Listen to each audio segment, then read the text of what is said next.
You spent your last $8 on a man you didn't even know. Her neighbor's voice cracked with something between disbelief and contempt. Sienna, that money was for Maya's breakfast. I know what it was for, Sienna said quietly. Then why? Because he was dying on the ground and nobody stopped. Not one person. She looked up and her eyes weren't apologetic. They were steady. I couldn't walk past that. I don't know how to walk past that. What happened next would change everything she thought she understood about kindness, about danger, and about what it means to be truly seen. If this story moves you, please subscribe to our channel and follow along until the very end. And drop a comment telling us what city you're watching from.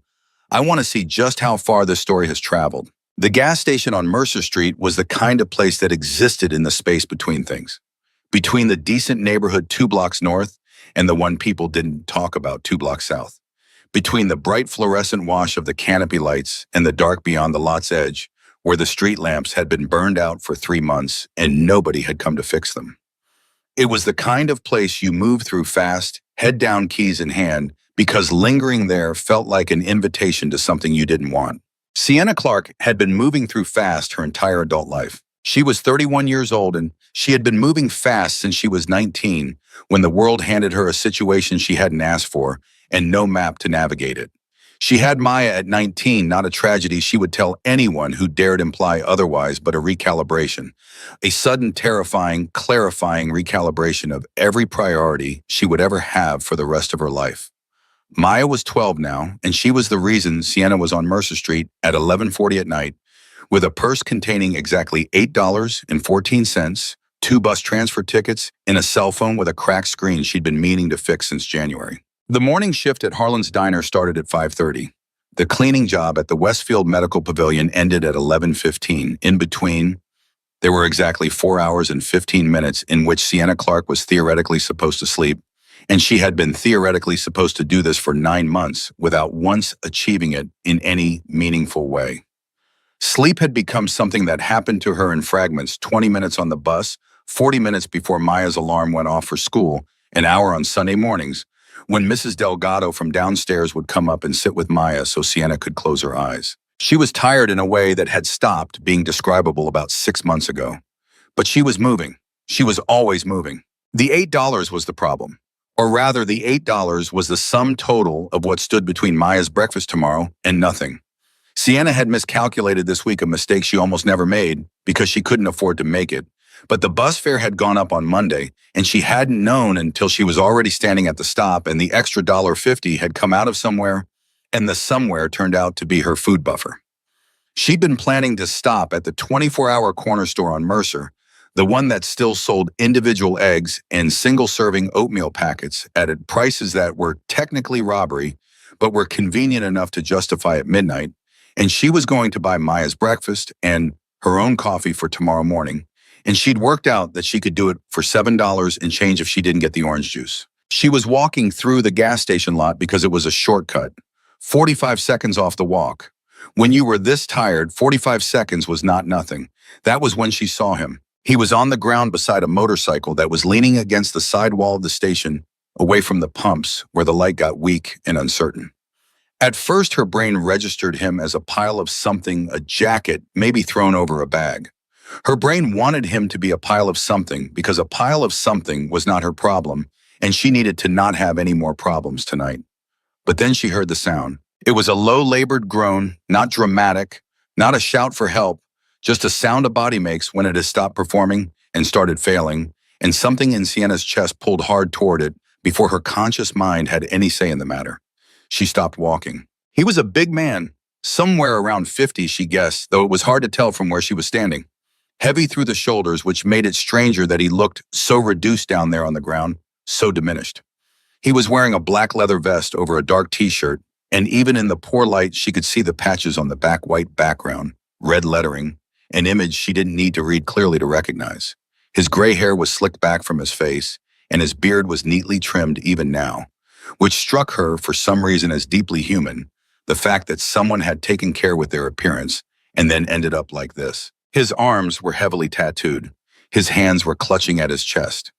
"Hey," Sienna said, and she was surprised by how firm her own voice came out. "Hey, can you hear me?" The groans shifted.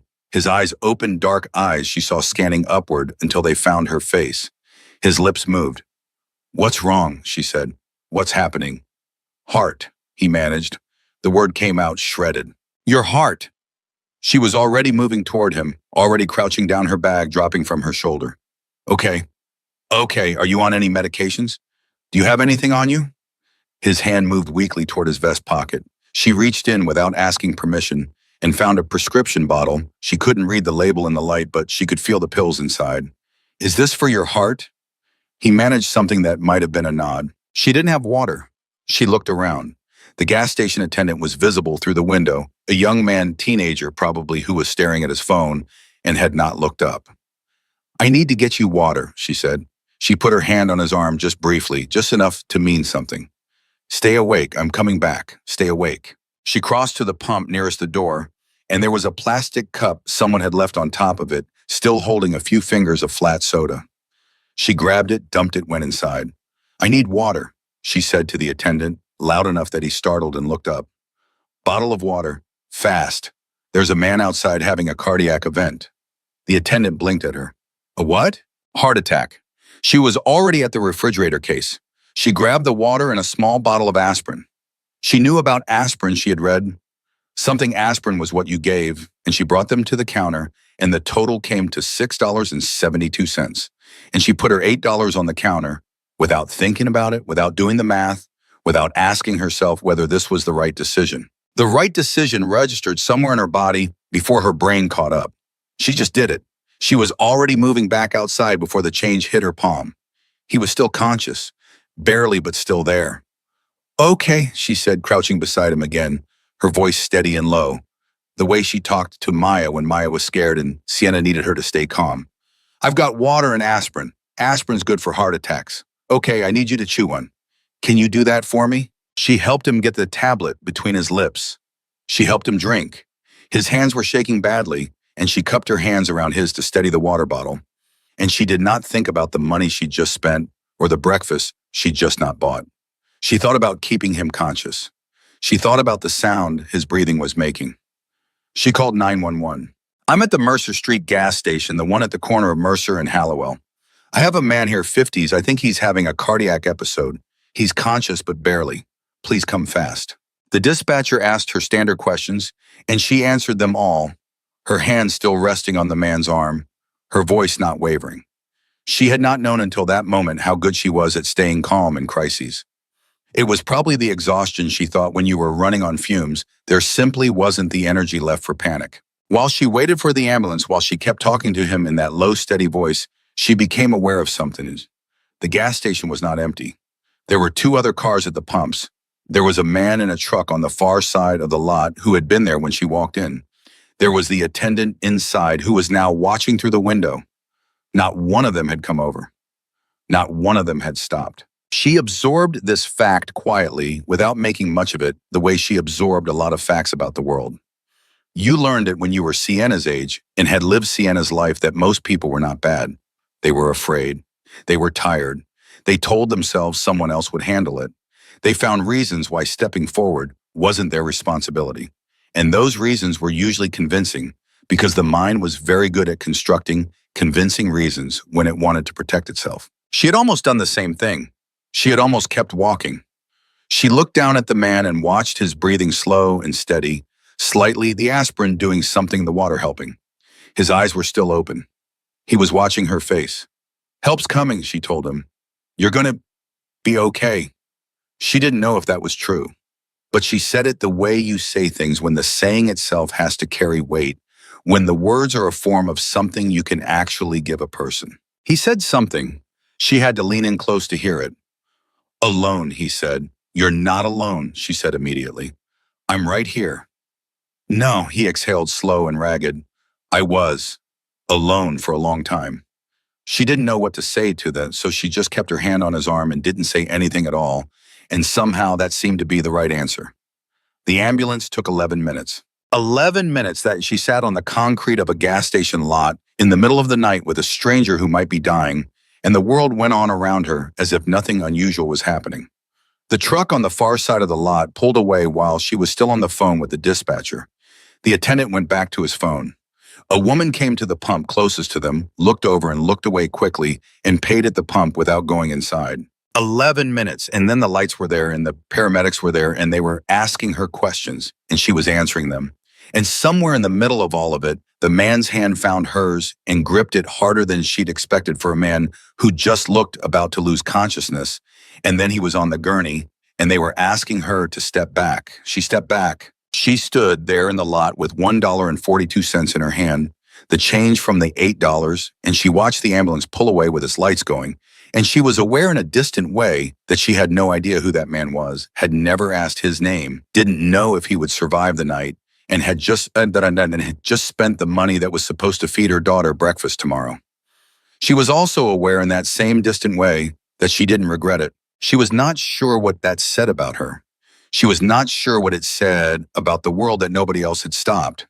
She was not sure about a lot of things standing there in the fluorescent half-light of a gas station at midnight, with empty hands and a long walk still ahead of her.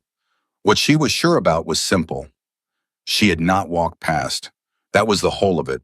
Whatever happened next, she had not walked past. She picked up her brain and started walking home. Maya was asleep when Sienna got in the way she almost always was, because Maya was a good kid in all the ways that counted, and one of those ways was understanding, without being told that her mother needed her to be asleep when she got home. The apartment was small. 2 bedrooms, technically, though the second bedroom was barely big enough for Maya's twin bed, her dresser, and the enormous amount of personality a 12-year-old managed to pack into 300 square feet. Sienna had made it cozy. She'd hung a string of paper stars Maya had made in second grade along the window. She'd painted the kitchen a yellow that was probably too ambitious for the size of the room, but made the whole place feel less like the reality of what it was. She stood in the doorway of Maya's room for a moment in the dark. Maya was on her side, one arm flung over the edge of the mattress, her mouth slightly open. She'd fallen asleep with her hair still in its daytime braids, and the braids had gotten complicated against the pillow in a way that was going to be a project in the morning. Sienna thought about breakfast. She had $1.42 in a corner store 3 blocks away that sold individual eggs for 75 cents each. She could get 1 egg. She did the math automatically the way she always did the constant background arithmetic of her life. 1 egg wouldn't be enough. She had half a box of generic cornflakes in the cabinet, and there was milk she'd bought a half-gallon on Monday, and there was still enough left for a bowl. It wasn't great, but it was breakfast. Maya wouldn't complain. Maya never complained about food, which was something Sienna was both grateful for and quietly heartbroken about, because she knew exactly why Maya didn't complain. She closed the door softly and went to the kitchen and sat down at the table. And she didn't cry. She had tried crying about this about 2 years ago, and it hadn't improved anything, so she'd mostly stopped. Instead, she sat at the kitchen table at midnight with her hands folded on the scratched formica surface, and she thought about the man on the ground, about the sound his breathing had made, about the way his hand had gripped hers. She thought I would do it again. And then she got up and set Maya's bowl out on the counter so she wouldn't forget, and she went to bed. She told no one. This was not a deliberate decision exactly. She didn't think to herself, I will keep this secret. It was more that there was no natural moment to say it.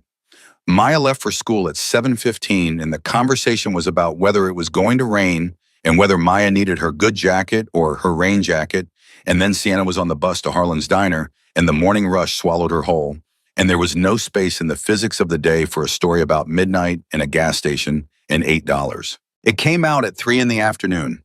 She had come back from her 6-hour morning shift with enough time to clean the apartment before her evening shift started, and she was in the hallway when Deb Kowalski from the apartment next door came out with her recycling and made that particular face the face she made when she'd been waiting for Sienna specifically.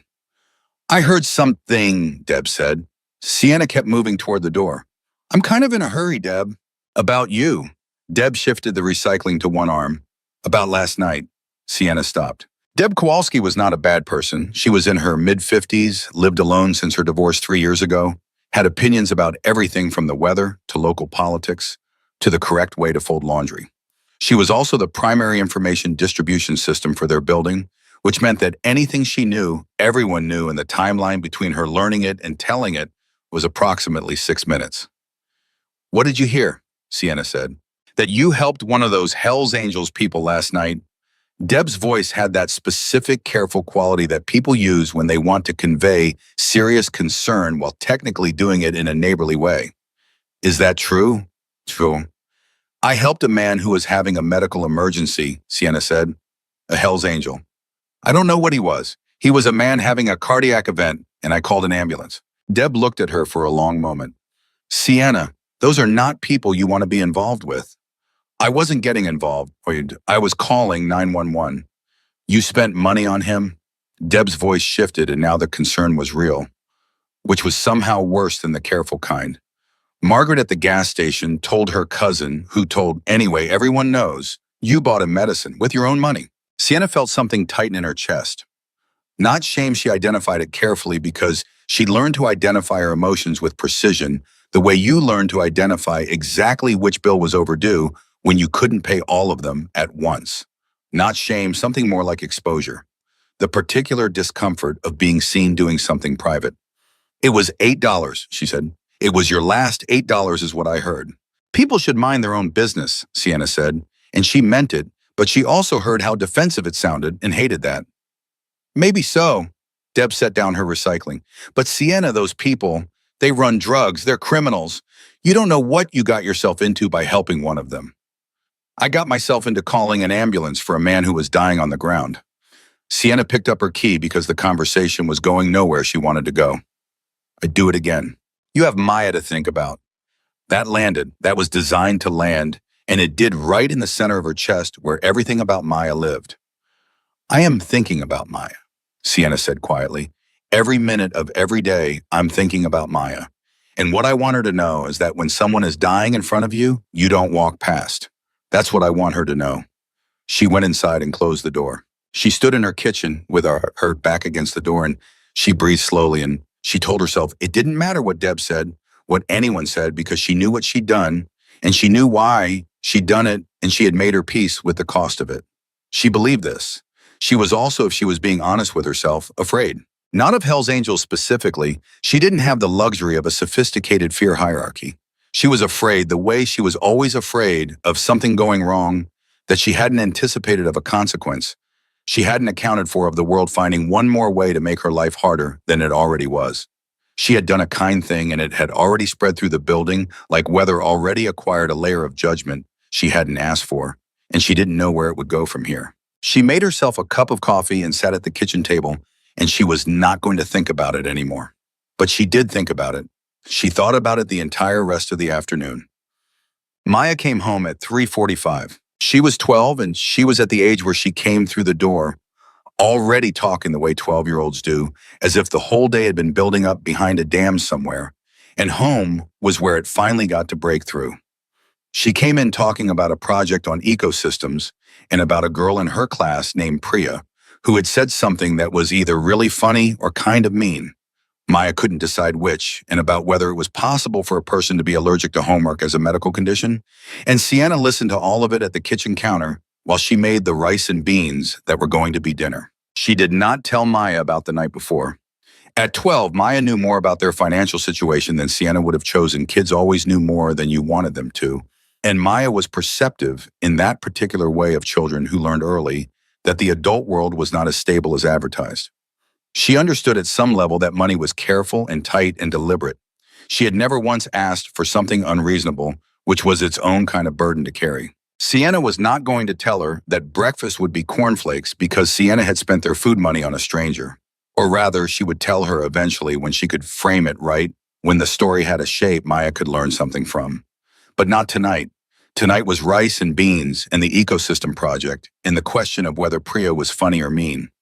Mom, Maya said somewhere between the second and third spoonful of rice. Mrs. Kowalski told me something weird. Sienna set down her fork very carefully. She said you helped a Hell's Angel last night. Is that true? Sienna looked at her daughter. Maya was watching her with those precise brown eyes that had always seen too much, that had been seeing too much since she was old enough to understand what she was looking at. I helped a man who was sick, Sienna said. A biker. A person who happened to be wearing a biker vest. She paused. He was on the ground. He was having chest pains. I bought him some aspirin and water and called 911. Maya processed this for a moment. Mrs. Kowalski said you spent your last money. Mrs. Kowalski needs a hobby. Mom, Sienna exhaled. Yes, I did spend our grocery money. I'm sorry about that. Breakfast tomorrow is going to be cornflakes. She looked at Maya steadily. But he was a person who needed help, and I had what he needed, and I wasn't going to walk past. Maya looked at her mother for a long, serious moment. She had the look she sometimes got when she was weighing something not performing, thought actually doing it, which was one of about 1,000 things Sienna loved ferociously about this particular human she had raised. Was he okay? Maya said. I don't know. I hope so. Did he say thank you? Not exactly. He wasn't in great shape for talking. She thought of his hand on hers. He told me he'd been alone for a long time. Maya was quiet for a moment. That's sad, she said. Yeah, Sienna said.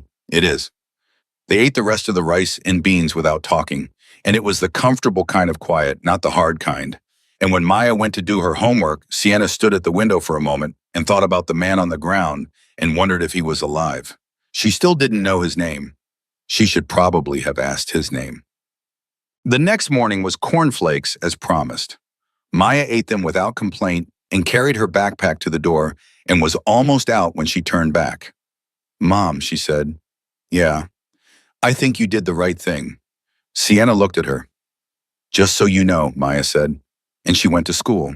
Sienna stood in the kitchen holding an empty cereal bowl, and she felt something crack open very briefly in her chest, that specific crack of being loved by a person you made with your own body, and then she closed it back up because she had to catch the bus.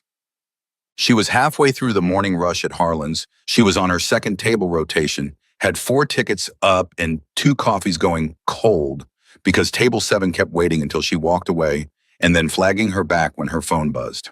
She didn't look at it. You didn't look at your phone during a rush at Harlan's.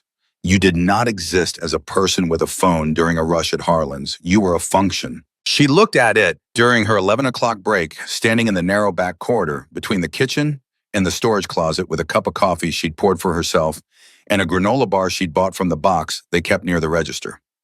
Unknown number. Text message. My name is Cole. I ride with the club that Hawk belongs to. I know you're the one who helped him last night. We need to talk. This is not a threat. Please call me back. Sienna read it twice. She looked up at the wall of the corridor. The wall had a poster on it. Fire safety procedures mounted in a plastic frame, and she read the fire safety procedures twice without taking them in at all. Hawk, that was his name. The man on the ground had a name and it was Hawk, and he had people who called him that, and those people had found her phone number, and she did not know how they had found her phone number. That last part was the part she kept returning to. She hadn't given her name at the gas station. She hadn't given it to the paramedics. She'd answered their questions, but they hadn't asked for identification, and she hadn't offered any. She was not on any camera she knew of. She'd used cash. She'd used cash for the aspirin and water, she realized. Cash. And the cashier had barely looked at her. And yet here was a text on her phone from a person named Cole who knew she was the one who helped and who had her number. She didn't call back. She went back to her tables, but the text was there like a stone in her shoe, present in every step of the next 2 hours. It was there when she cleared table 7 and smiled at the couple there and refilled their coffee. It was there when she counted her tips at the end of shift, $46, which was a decent morning which she needed. It was there on the bus going home, and there when she was changing her shoes, and there when she stood in the kitchen making the mental arithmetic of this week's budget the way she did every day, the quiet, private math of survival. She thought about what Deb Kowalski had said, about what she'd heard about criminal organizations about Maya. She thought about what Maya had said. I think you did the right thing. She sat down at the kitchen table. She called Cole back. He picked up on the second ring. His voice was younger than she'd expected, maybe late 20s, and there was something careful in it, something that was trying to be non-threatening and not entirely succeeding because the effort itself was a little too visible. Miss Clark, he said. How do you have my number? Sienna said. She didn't say hello. She asked the question that had been in her shoe for 2 hours. A pause. There was a security camera at the station, not the gas station across the street. We have people who know how to find things when they need to. That doesn't entirely make me feel better. No, Cole said. I said, I get that. I'm sorry. I don't know how else to say this except directly Hawk is alive. He had a heart attack, and they got him in time, and he's going to recover. And what you did buying that aspirin, staying with him, calling 911, the doctors said it made a real difference. He could have been down much longer. He could have. He stopped. He's alive because you didn't walk past him. Sienna was quiet. He wants to thank you, Cole said. We all want to thank you. We'd like you to come meet us. Neutral ground, a diner, a coffee shop, wherever you're comfortable. Just to say thank you properly. I don't need to be thanked, Sienna said. I know you don't need it, Cole said. But Hawk does. He needs to give it. Another pause. He's not great with things being unfinished. It's just how he is. Sienna thought about the hand gripping hers, about the word alone coming out of him like it cost something to say. Where, she said, the moment she said it, she felt the shift, that specific quality of a decision that has already moved you forward, whether you're ready for it or not. She had felt it before, standing at the gas station counter with $8 and a bottle of aspirin and a man dying outside on the ground. She had felt it at 19, holding a positive test and understanding that her life had just changed irrevocably. She recognized the feeling by now. She knew what it meant. It meant something was ending and something else was starting. And the two things were happening in the same moment, and there was nothing to do but keep moving forward because that was what she did. She had always kept moving forward. She wrote down the address Cole gave her, folded the paper, and put it in her pocket. She sat at the kitchen table in the apartment she had made as warm as she could on the income she had, and she looked at the yellow kitchen walls and the string of paper stars visible through the doorway in the single-dollar bill. And change, that was what remained of her week's spending money. And she thought about what it meant to have done a thing you couldn't take back and whether you'd want to. She didn't want to. She still didn't regret it, but she was afraid. She was afraid in the specific way of a woman who has learned that the world does not protect people like her from the consequences of their own goodness, that compassion does not come with insurance, that doing the right thing and being protected from the fallout of doing the right thing are two entirely separate transactions, and you don't always get both. She had done the right thing. What came next, she couldn't control. She had never been able to control what came next. She had only ever been able to control what she did when it got there. She folded her hands on the table. She breathed. She thought about Maya saying, I think you did the right thing, and the way her voice had been so steady when she said it so clear, like she'd thought about it and arrived somewhere solid. That was 12 years of watching her mother make decisions, Sienna thought. That certainty in her voice was 12 years of watching someone who didn't walk past. She was not going to start now. She looked at the address on the paper. Tomorrow she would meet them. Whatever that meant, whatever that cost, whatever the world decided to do with a woman who had spent her last $8 on a stranger's life, she would meet them. And she would find out who Hawk really was. The diner Cole had suggested was called Patty's, and it was the kind of place that had been on the same corner since 1987 and intended to stay there until the building fell down around it. Sienna had passed it 100 times. She had never been inside because it was 3 blocks off her regular route, and 3 blocks when you were mapping every minute of your day was a real distance. She arrived 7 minutes early because she was always early to things that made her nervous, and being early gave her the illusion of control, which was sometimes the only kind available. Cole was already there. He was younger than his voice had suggested, maybe 25, maybe a little older, with the kind of face that was still figuring out what it was going to settle into. He had a leather vest on, but it was open over a plain gray t-shirt, and he was sitting in a booth by the window with his hands wrapped around a coffee cup, and he looked up when she came in with an expression that was somewhere between relief and carefully managed anxiety. Ms. Clark, he said, and started to stand. Sienna, she said, sit down, please. He sat. She slid into the booth across from him, and the waitress came, and she ordered coffee because it was $2.35, and she had exactly $14 until Friday, and she had already done the math. Thank you for coming, Cole said. You said it wasn't a threat, Sienna said. I decided to believe you. He almost smiled. That's fair. How is he, Hawk? Cole's hands tightened slightly on his cup. He's stable. They're keeping him for another day or two. Doctors are saying if you hadn't given him the aspirin when you did, if you hadn't called when you did. He stopped and looked at his coffee. They said there was a window, and you kept him in it. Sienna nodded. She didn't say anything. He wants to see you, Cole said. You mentioned that. I know, he exhaled. I'm going to say something, and I want you to hear it the way it's meant, which is respectful. Okay, not everybody would have stopped. Most people, when they see the vest, when they see the patches, they cross the street. They look the other way. They tell themselves it's not their problem. He looked up at her. You didn't do that. I saw a man on the ground, Sienna said. I know, that's exactly what I mean. The coffee came and she wrapped both hands around it, the way she did in the morning when the apartment was still cold out of habit, out of something that was almost comfort. Cole, she said, I need to ask you something and I need you to be straight with me. Okay. My neighbor told me I should be afraid.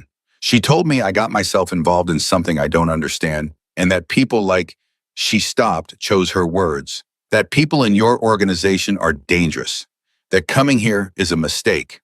Cole didn't look away. He didn't get defensive. He just looked at her steadily, the way people look when they've heard a version of this before and have decided the only honest response to it is honesty. Some of what your neighbor thinks is probably true, he said. And some of it is a story people tell because it's easier than knowing the real one. He paused.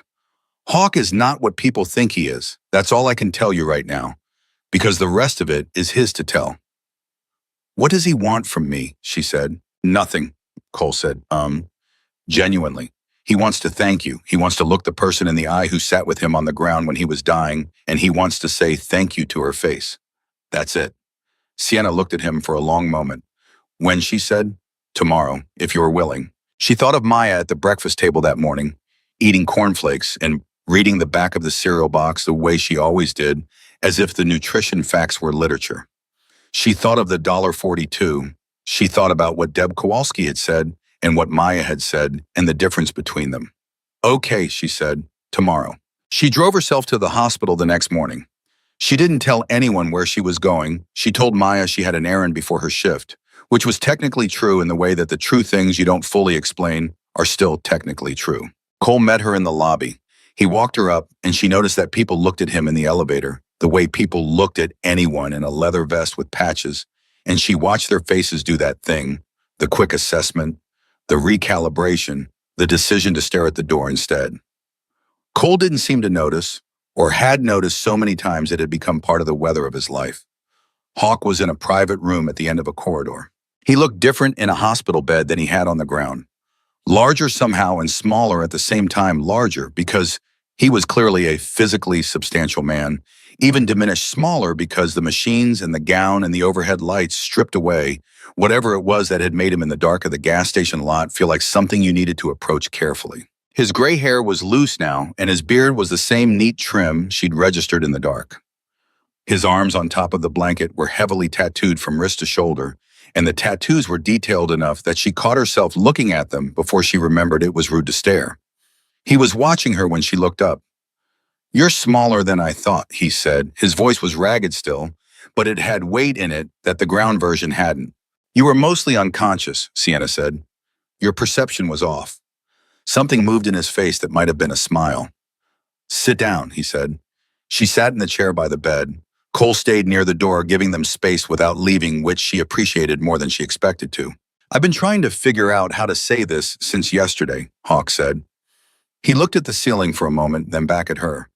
I'm not good at it, asking for help, saying thank you, any of it. I've been running my own life since I was 17 years old, and somewhere in there, I convinced myself that needing anything from anybody was a kind of weakness. That sounds exhausting, Sienna said. He looked at her with an expression that was sharp for a man who'd had a heart attack 2 days ago. David, he said, you're very direct. I work doubles 6 days a week, Sienna said. I don't have time to be indirect. He was quiet for a moment. Then thank you for not walking past. You don't need to. I know I don't need to, I want to. His voice shifted, not harder exactly, but more deliberate, like he was picking up something he'd set down carefully. I was on the ground for Cole how long before she got there. We don't know exactly, Cole said from the door. The camera catches her going in at 11:41. Looks like you were down before that. So I was down at least 10-15 minutes before you got there, Hawk said. The other people in the lot didn't stop, Sienna said. It wasn't an accusation. It was just the fact. No, Hawk said. They didn't. He looked at his hands on the blanket.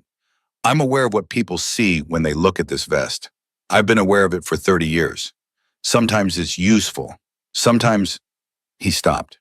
Sometimes you end up alone on a concrete lot at midnight, wondering if the thing you built to protect yourself has also built a wall you can't get people to cross. Sienna said nothing, but she heard it, really heard it, the specific loneliness in it, the kind that lives inside people who seem too large or too formidable or too other for ordinary compassion to find them. You crossed it, he said. I saw a person, Sienna said. That's all.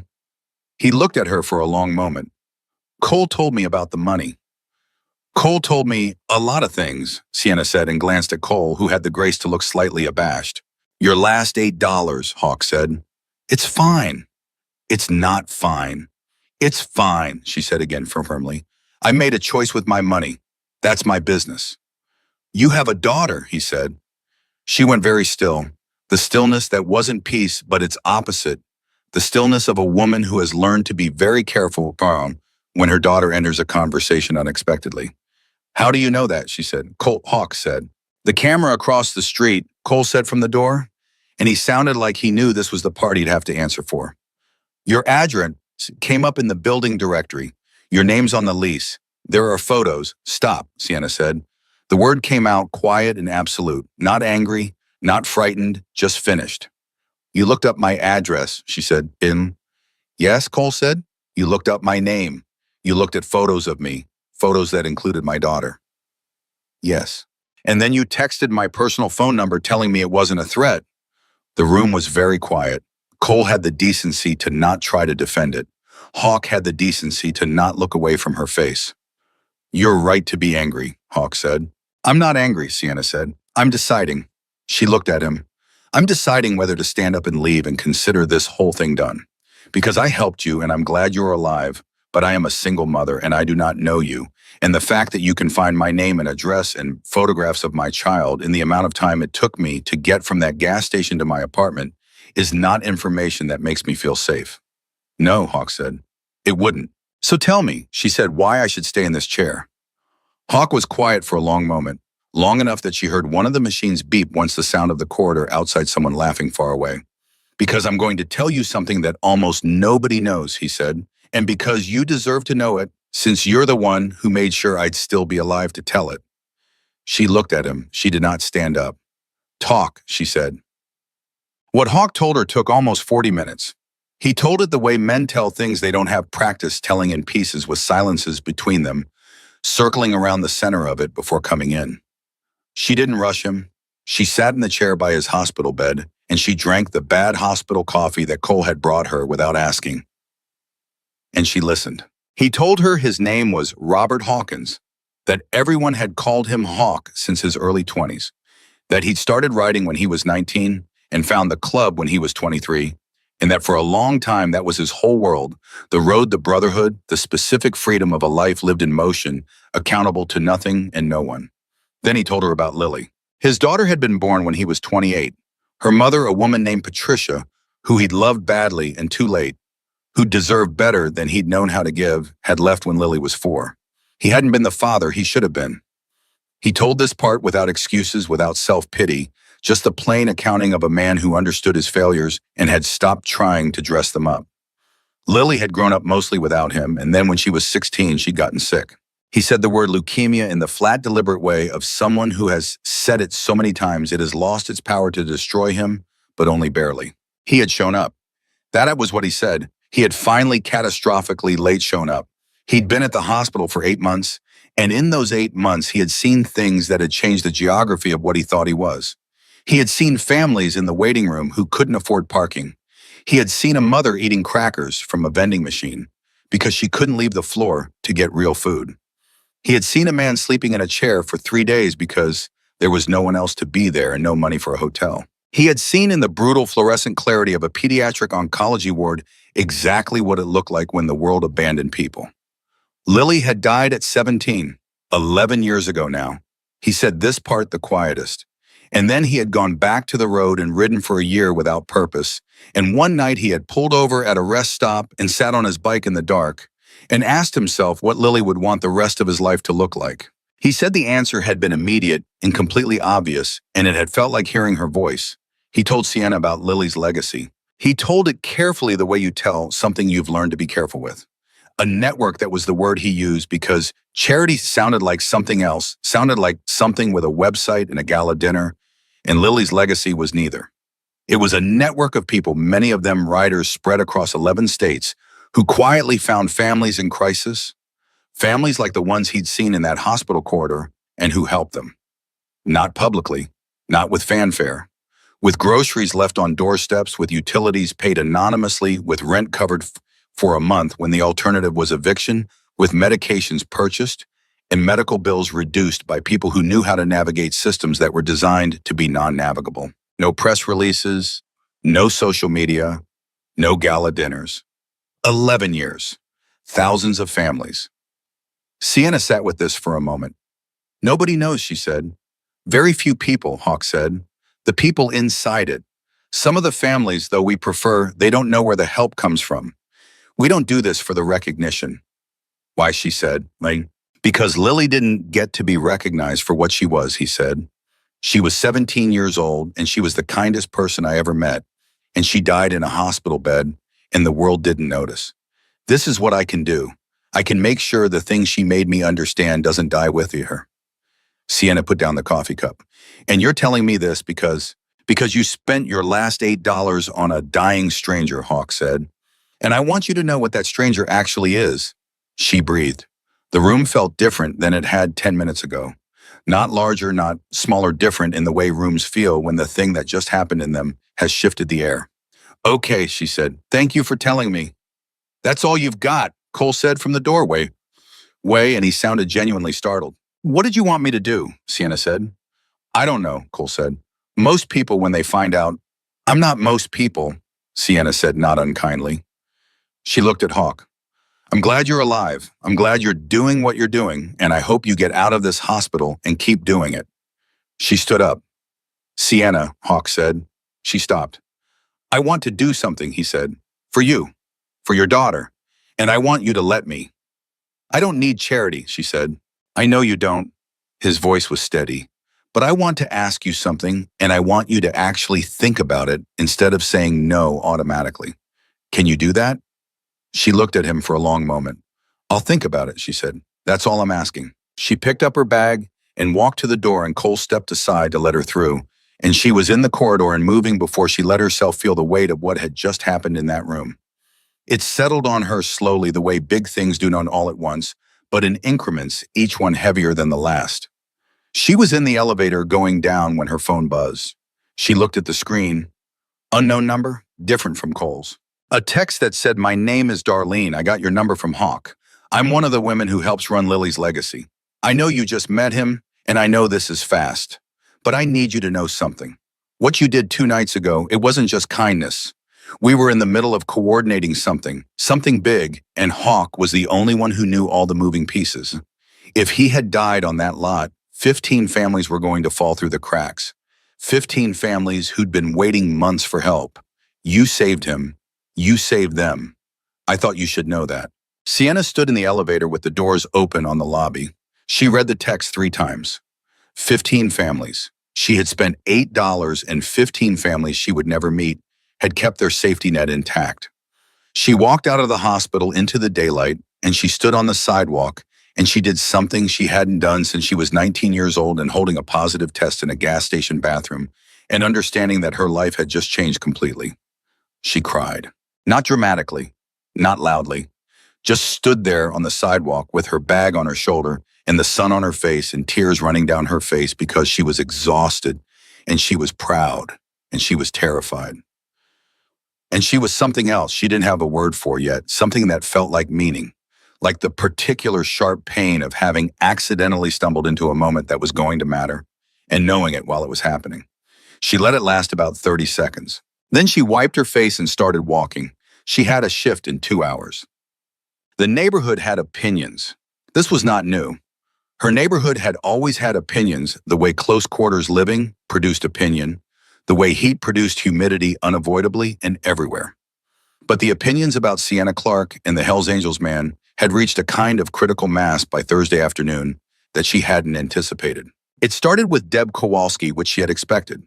But Deb had apparently told Margaret from the 3rd floor, and Margaret had told her sister, and her sister, knew the Pattersons from across the street, who ran the informal neighborhood association that had been operating out of the Pattersons' living room for 15 years and wielded approximately as much social authority as any government body within a 6-block radius. By Thursday afternoon, 3 separate people had found reasons to knock on Sienna's door.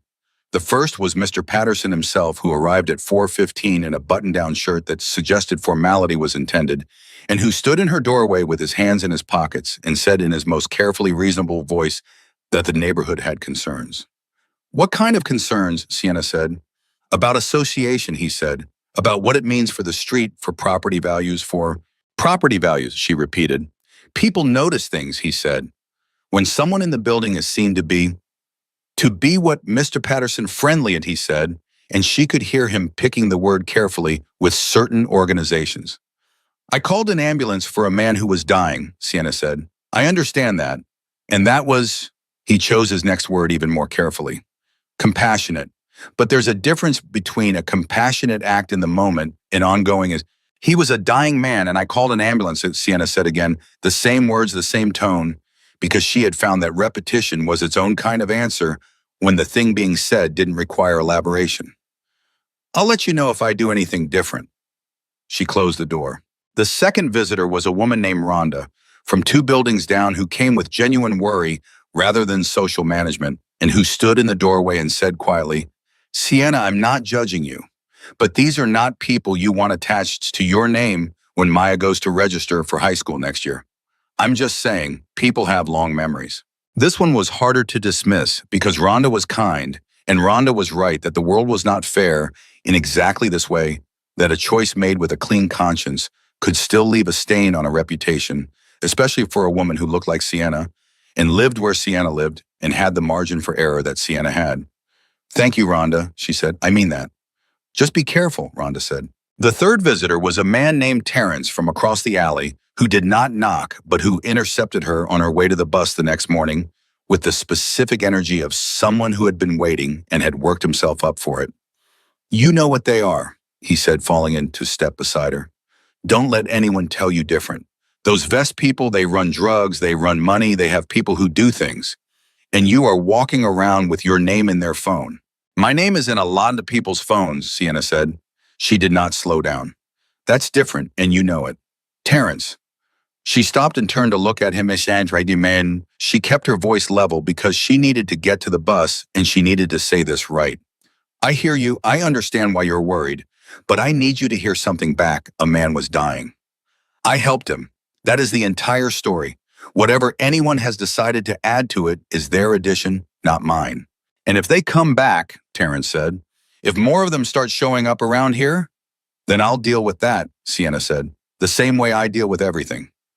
She walked to the bus. She sat in the back because the back was where she could put her head against the window and close her eyes for 10 minutes, and she did that.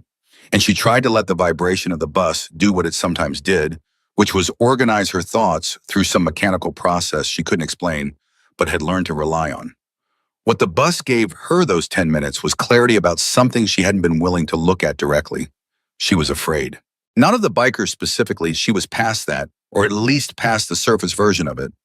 She was afraid of what the neighborhood was doing because the neighborhood was her safety net.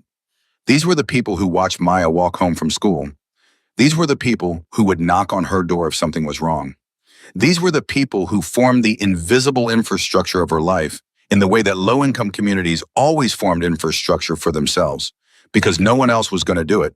The informal network of watching out of knowing each other's business, not as gossip, but as care. And she had introduced something into that network that they didn't know how to categorize. She understood their fear. She had felt a version of it herself standing over Hawk in the lot. The instinctive self-protection, the voice that said, "Not your problem, keep moving." She had overruled that voice. She didn't regret it. But she understood now that overruling it had a cost she hadn't fully calculated. And the cost was this: she was standing slightly outside her community, now in that uncomfortable space between the choice you made and the place you started from, and she didn't yet know how to get to the other side. Her phone buzzed. "Cole, Hawk is being released tomorrow. He wants to know if you'd be willing to come by the clubhouse Saturday. Just you.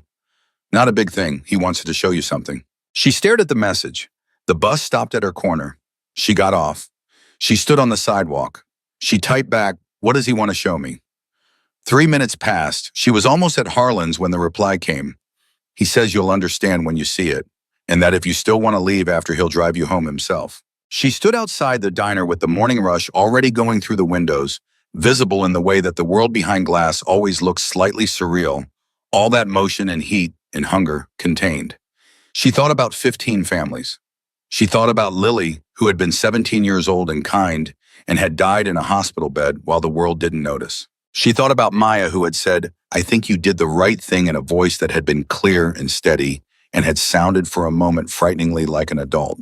She typed Saturday. What time? She put the phone in her apron pocket and she pushed through the door into the morning rush and the smell of coffee and bacon grease and something sweet from the bakery box someone had left on the counter, and she was already 3 steps into it before she let herself think one more time about what she'd just agreed to. She had agreed to it. She moved. Saturday morning came in the way that important mornings do not, with any particular drama. Just ordinary and unremarkable. The sun doing what it did, Maya eating cereal and asking questions about whether it was weird that she found math easier than English, since everyone always said girls were supposed to be better at English, and Sienna answering on autopilot, while the other part of her mind ran quietly through what she was walking into. She had told Maya she had an errand. Again, it was becoming a word she was going to have to retire. "Mom," Maya said, "you've done the face." "What face?" "The face you do when you're thinking about something you're not telling me yet."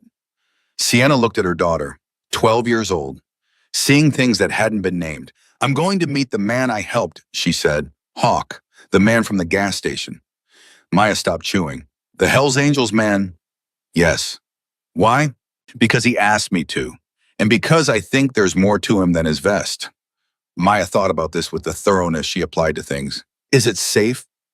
"I believe so," Sienna said. "Yes." "Are you sure, or do you believe so?" Maya. "Those are different things, Mom." "I believe so," Sienna said again, "and I'm going to trust that." Maya looked at her for a long moment, and then she went back to her cereal, and after a moment she said, "Okay." Just that. Okay.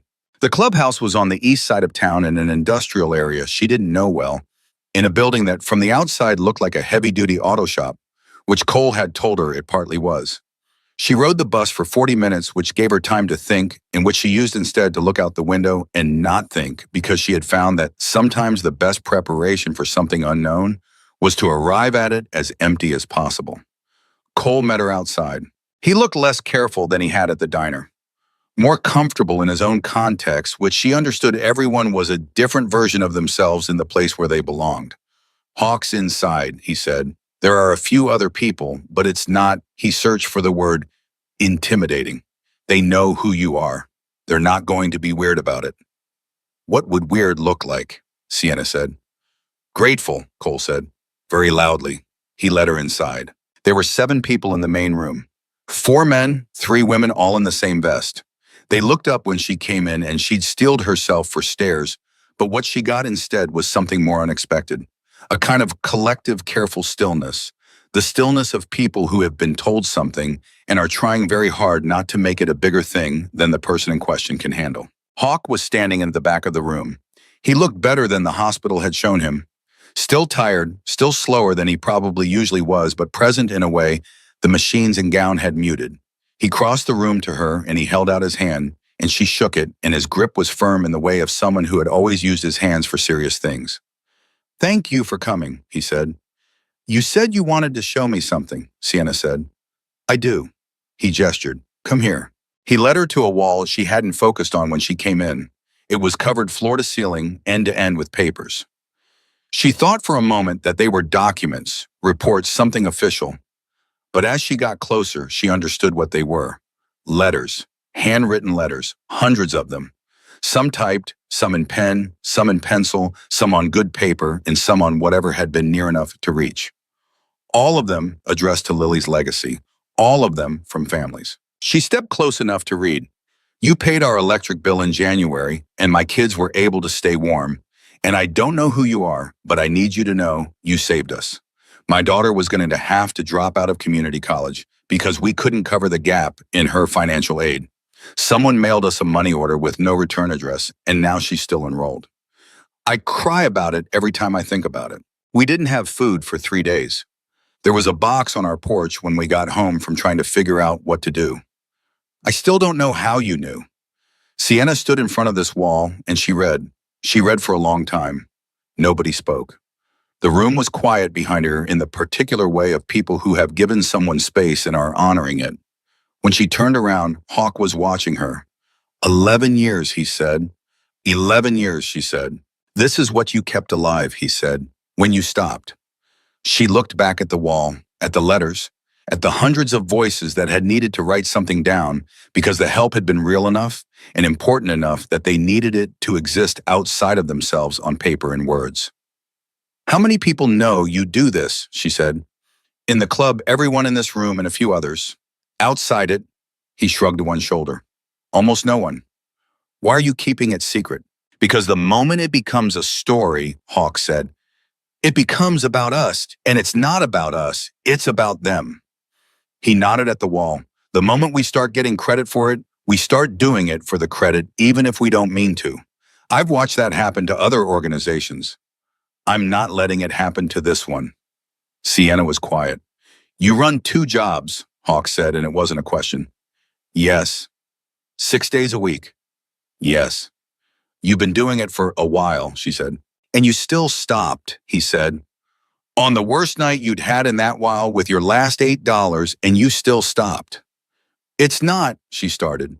I know it's not something you want talked about, he said. I know you think you just did what anyone would do, but I've been on that ground, and I know what I counted how many people walked past, and I know you were the one who didn't, and I know what that cost you, and I think you should know what it bought. He looked at the wall, then back at her. 15 families, Sienna, 15 who were waiting, she breathed. She wanted to say something that was equal to the moment, and she couldn't find it. She looked at the wall of letters at the handwriting of strangers who had been in the dark and found a light they didn't expect. And she thought about cornflakes and a cracked phone screen and $1.42 and the particular arithmetic of a life lived in the margins. She thought, I know what it is to need something. She thought, I know exactly what these letters mean. And she thought quietly in the part of herself she didn't usually show to strangers that she was standing in the right place.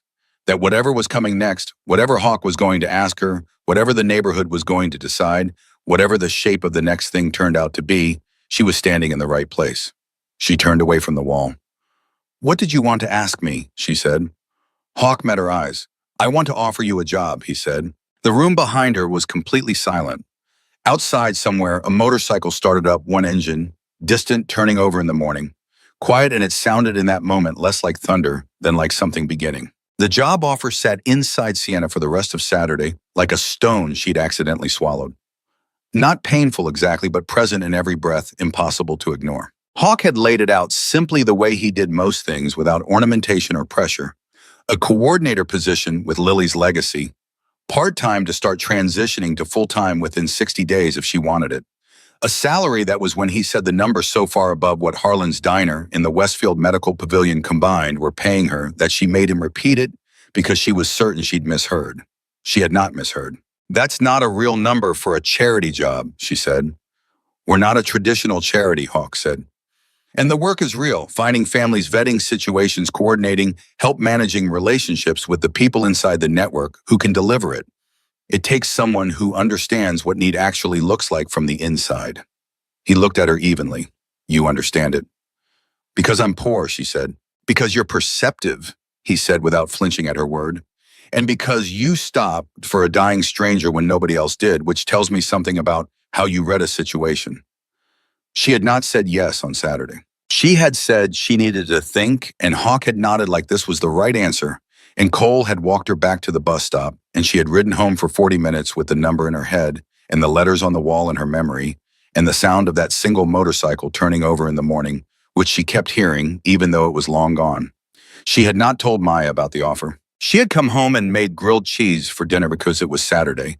And grilled cheese was Saturday, one of the small rituals she had built into their life, because rituals were free and stability wasn't. And Maya had talked about a YouTube video she'd seen about deep-sea creatures, and Sienna had listened and laughed in the right places and waited until Maya was in bed before she sat at the kitchen table and let the full weight of it land on her. The number Hawk had named would change things. Not everything, not the fundamental mathematics of being a single mother in a city that was built for people with more, not the cracked phone screen or the tight weeks or the constant background arithmetic. But it would change enough. It would change the quality of the arithmetic. It would change whether she was always playing defense or whether she could sometimes play something else. But the question that kept her up until 2 in the morning was not about the money. The question was, what are you walking into, and do you know enough to walk into it safely? She didn't have an answer by 2. She didn't have one by 3. She fell asleep at the kitchen table and woke up at 5:15 with her face on her arms and the birds already starting outside and Maya's alarm set to go off in an hour, and she made coffee and she thought, I need more information before I can decide anything. And then she thought I should probably go to church. She hadn't been in 4 months, which was about par for someone who works 6 days a week, but the Reverend Gaines at New Hope, he knew her and knew Maya, and had on 2 separate occasions been part of the informal network that had kept their particular corner of the world from falling apart.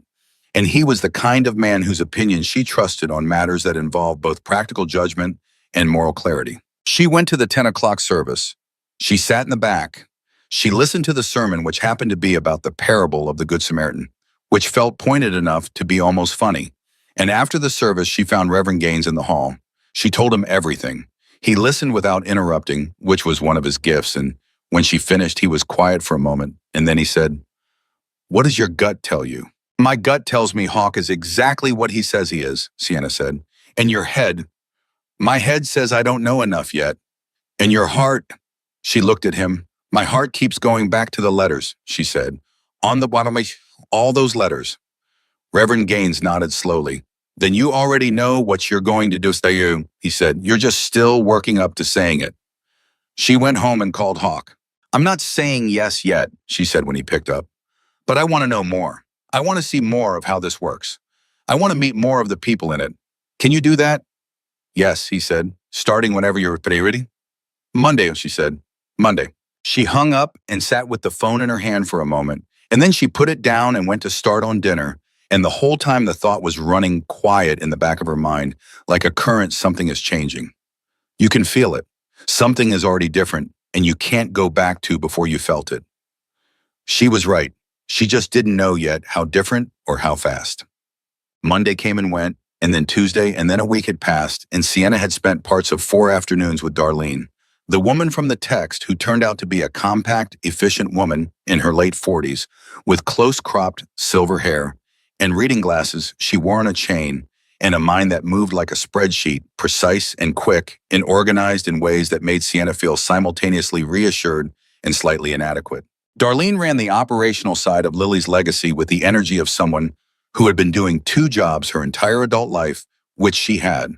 She had worked as a social services case manager for 16 years before joining the network, and she knew every loophole in every system, every form that could be filed, every way that bureaucracy built traps for the people. It was theoretically designed to help. She was not soft, but she was not hard either. She was precise, and precision in the face of need was its own kind of love. She showed Sienna how it worked. The network had what Darlene called eyes people in communities who knew how to identify families in genuine crisis without being intrusive about it. Church volunteers, school counselors, ER nurses, utility workers who saw shut-off notices, librarians. Darlene said this with a particular emphasis, as if librarians were among the most reliable intelligence networks in the country, which Sienna, who had grown up going to the library when the apartment got too loud, entirely believed. When a family was identified, the information came to Darlene or to one of 3 other coordinators, and they assessed what was needed, how urgently what could be delivered without wading through systems that might flag the family or compromise their dignity. The last part was the one Darlene seemed to care about most fiercely.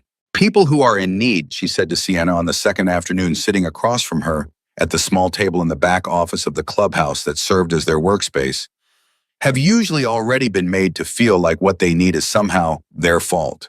And then the systems that are supposed to help them make them prove it, document it, wait for it, justify it. We don't do that. We figure out what the need is, we meet it, and we're gone. No paperwork, no waiting, no explaining yourself to anyone." "How do you fund it?" Sienna asked. "The club contributes. There are people in the network, business owners mostly, who give regularly and quietly. We have one anonymous donor who has been giving a very significant amount annually for 6 years and who has never once told us their name or asked for anything in return. Darlene's mouth did something that was almost a smile. Hawk thinks it might be a former family we helped who got back on their feet and decided to pay it forward. He has no way of knowing. That's sort of the point. Sienna sat with it for a moment. And my role would be finding families, Darlene said. The way I described working the network, knowing the signs, building relationships with the eyes we have in communities we don't have good coverage in yet. You'd be carrying cases, you'd be coordinating delivery, and you'd be doing what you already know how to do without being trained, which is look at a person or a situation and know in your gut when something is real and when it isn't. You think I can do that?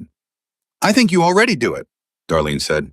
I think you've been doing it your whole life with no resources and no support and no system behind you. I'm offering you the system. Sienna looked at the table. I still haven't said yes, she said. I know, Darlene said.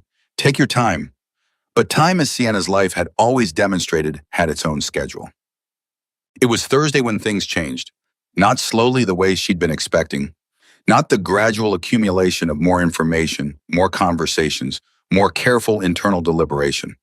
It changed the way the weather changes. When a front moves in fast, you look up and realize the sky is a different color than it was 10 minutes ago, and there's nothing to do but get inside or get wet. She was at Harlan's mid-morning rush when her phone buzzed in her apron, and she almost didn't check it. But something made her a feeling, a pull, a specific instinct she'd been developing over 2 weeks of learning to pay attention to things she couldn't fully articulate. It was Cole, not a text this time, a call. She stepped into the back corridor. Something's happened, Cole said, and his voice had a quality she hadn't heard in it before. Not panic. Cole didn't seem like a person who panicked easily, but something tight and controlled that was managing something underneath it. What? She said. A family on Clement Street. Single mother, 3 kids, eldest is disabled, cerebral palsy, wheelchair, requires equipment. Their power got shut off this morning. Temperatures dropping tonight and the kids' medical equipment runs on electricity. We've been trying to work it for 2 days, but there's a backlog at the utility company, and the equipment provider won't authorize a temporary battery solution without a form from the medical supplier. And the medical supplier says it'll take 5 business days. Stop, Sienna said. What's the mother's name? A pause. What? The mother? What's her name, Arthur? Angela Torres. How old are the kids? Eldest is 14, middle is 11, youngest is 7. What's the name of the utility company? Cole told her. She wrote it on her palm with the pen she kept tucked in her apron because the pad was always too slow. I know someone at that company, she said. Not officially.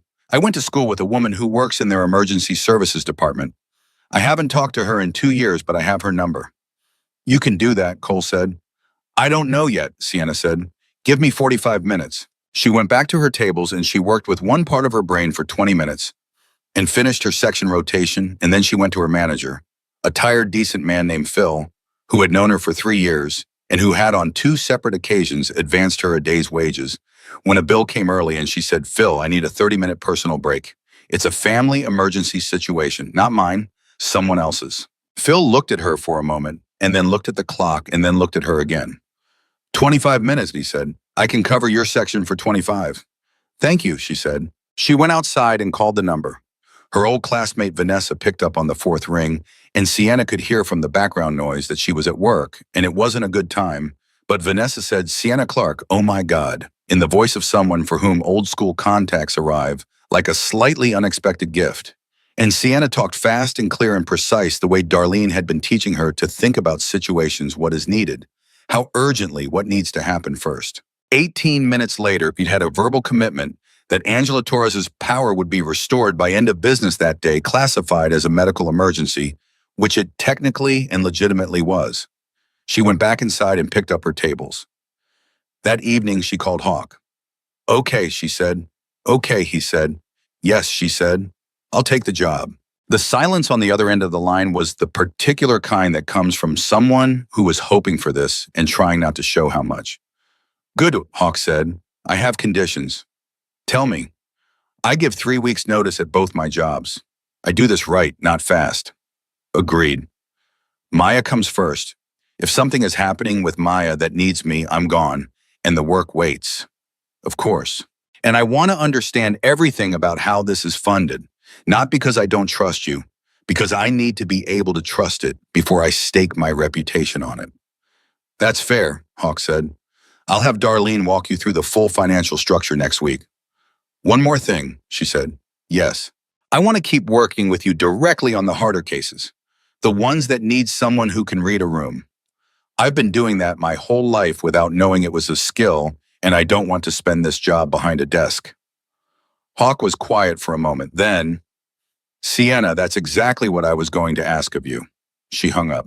She sat at the kitchen table and looked at the yellow walls and the paper stars, and she thought about Angela Torres and her 3 children and a piece of medical equipment that needed power to keep a 14-year-old safe through a cold night. And she thought about Vanessa's voice on the phone saying, I'll see what I can do, because people said that all the time and didn't always mean it, but Vanessa had meant it, and she thought about 18 minutes. 18 minutes between a crisis and a solution because she'd known who to call.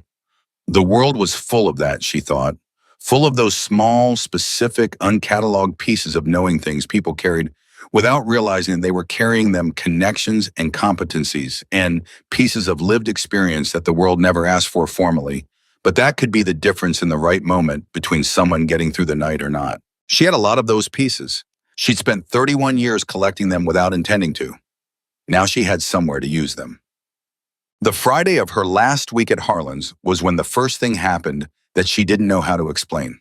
She was coming out of the diner at 2:30 when she noticed the motorcycle at the corner. A single bike parked rider still on it, not moving, not apparently going anywhere just there. She wouldn't have thought anything of it except that she recognized the vest even from that distance. And she noticed the rider nod once when she came out, barely perceptible, and then pull away. She called Cole. Was that one of yours at the corner of Harlan's? She said, a pause that lasted about 1 beat too long. Hawk asked a few people to, he stopped. He was worried. About you, about the neighborhood situation. He has people watching me. Watching out, Cole said. It's different. Is it?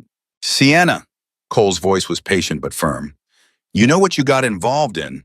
Not the bad version, people imagine the real version. And the real version, the kind of work Lily's legacy does, sometimes makes people uncomfortable. People who prefer that need stays invisible. Hawk wanted to make sure. He should have asked me, she said. You're right, Cole said immediately. He should have. I'll tell him. Tell him I don't need watching. Tell him I've been keeping myself and my daughter safe in this neighborhood for 12 years without anyone riding protection at my corners. I'll tell him, Cole said. She was still irritated about it on the bus home, and then she was partially not irritated about it, which itself irritated her because she could see both things at once, the overreach and the intention behind it. And she wasn't sure she was in a position to demand clean lines between the two, when the world didn't generally deal in clean lines. She was thinking about this still when she got off at her stop and found Terrence from across the alley, standing outside her building with his arms crossed and an expression that had left neutral some time ago. 3 of them today, he said. 3 of what bikes on this street? He pointed like she might need directions to the street they were both standing on. Slow rolling, stopping one of them, talked to Mrs. Patterson. You want to tell me what's going on? Sienna breathed. She made a decision in about 4 seconds because 4 seconds was what she had. I got offered a job, she said, with the organization that man was part of. The man I helped. It's a humanitarian organization. They help families in crisis, quietly, no publicity. I've spent 2 weeks looking at how it works, and I believe in it. I took the job. Terrence stared at her. A humanitarian organization, he said. Yes, run by Hell's Angels. Run by a man named Robert Hawkins, she said, who happens to have spent 30 years in a motorcycle club and who also happens to have spent 11 years quietly helping struggling families across 11 states without telling anyone about it. The silence between them had texture. And the bikes on the street, Terrence said, are something I didn't ask for and have already addressed, she said. They won't be back. Terrence looked at her for a long moment. Sienna, he said, and his voice had shifted. Still worried, but differently worried, the way it shifts when someone's argument is actually getting through. You sure about this? I'm sure about the work, she said. I'm sure about what I saw. I'm not sure about everything else because I'm not a person who pretends to be sure about things I can't verify. But yes, Terrence, I'm sure. He looked at her for another moment, then he uncrossed his arms. You've been running doubles for 9 months, he said. Yes. And now somebody's offering you something better. Yes. And it's real the helping people part. That's actually what they do. I watched them restore power to a disabled child's medical equipment in 45 minutes on a case I helped with Tuesday, she said. Yes, it's real. Terrence was quiet. Okay, he said finally, which was the same word Maya had said with the same weight behind it. Not easy agreement, but the specific okay of someone deciding to trust a person they have reason to trust. He went back across the alley. Sienna went upstairs. She was checking Maya's homework at the kitchen table when her phone rang. Hawk. Cole told me, he said, good. I'm sorry, you're right. It was overreach. Yes, she said, it was. It won't happen again without your permission. Good, she said again. A pause. How's the neighborhood situation being managed, she said. Another pause, and then Hawk said, I want to tell you something, and I want you to hear it not as a threat or a promise I can't keep, but as information. Okay. There are people in this organization who know what you did, not just the core group you've met, people who've been with the club for 30 years, people in chapters in other states, people who heard about the woman who spent her last $8 on a man dying in a gas station lot. He paused. These are people who understand what it costs to make that kind of choice, and they don't forget it. Sienna said nothing. I'm not saying that to make you uncomfortable, Hawk said. I'm saying it so you understand the full picture of what you stepped into. What you did didn't happen in a vacuum. It landed in a community that doesn't forget when someone treats one of their own as a human being worth saving. How many people are we talking about, she said slowly. In our chapter, about 80 active members. In the broader network that knows what happened. He paused. More. More, she repeated. Sienna. His voice was careful. Is there anything happening in your neighborhood that's more serious than uncomfortable neighbors in a few conversations? Anything you haven't told me? She thought about Mr. Patterson and his property values. She thought about Terrence and his arms crossed outside her building. She thought about Deb Kowalski and Rhonda and the weight of a community that was trying to decide what she was now. Not yet, she said. Okay, he said. Call me if that changes. She didn't think much about that conversation afterward. She had too much to manage the last 2 weeks at Harlan's, the paperwork for her notice at the medical pavilion, the logistics of the transition, the ongoing cases Darlene was walking her through, and Maya who needed help with a science fair project, and had also decided at the worst possible moment to start asking real questions about money and career and why people chose the work they chose. She didn't think much about it. Right up until the morning, everything changed. She heard them before she saw them.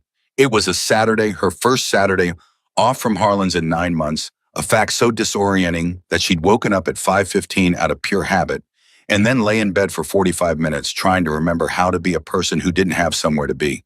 She had eventually gotten up, made coffee, and was sitting at the kitchen table in the early quiet, both hands around her mug, looking at nothing in particular when she heard the sound. It started as a low vibration, not quite sound yet, more like a change in pressure, something the body registers before the ears catch up to it.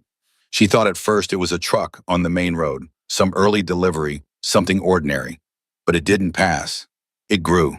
It became layered and complex, dozens of distinct vibrations weaving into each other until they were one enormous sustained rumble, and then she heard it clearly for what it was. Engines, motorcycle engines, dozens of them, all getting closer.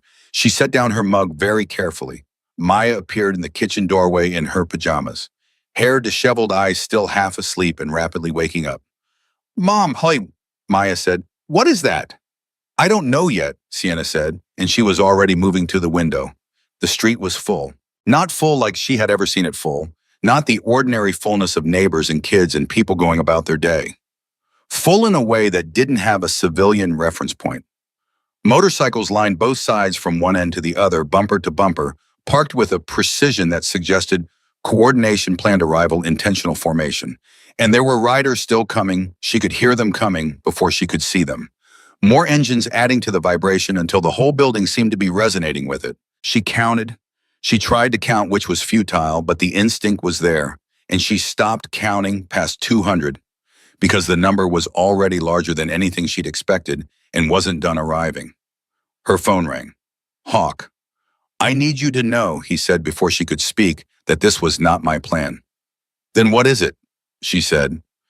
Her voice was completely flat, which was what happened when she was managing something her nervous system hadn't finished processing. Word got out, Hawk said. About you, about what you did. I told you there were people who knew. I didn't anticipate that he stopped.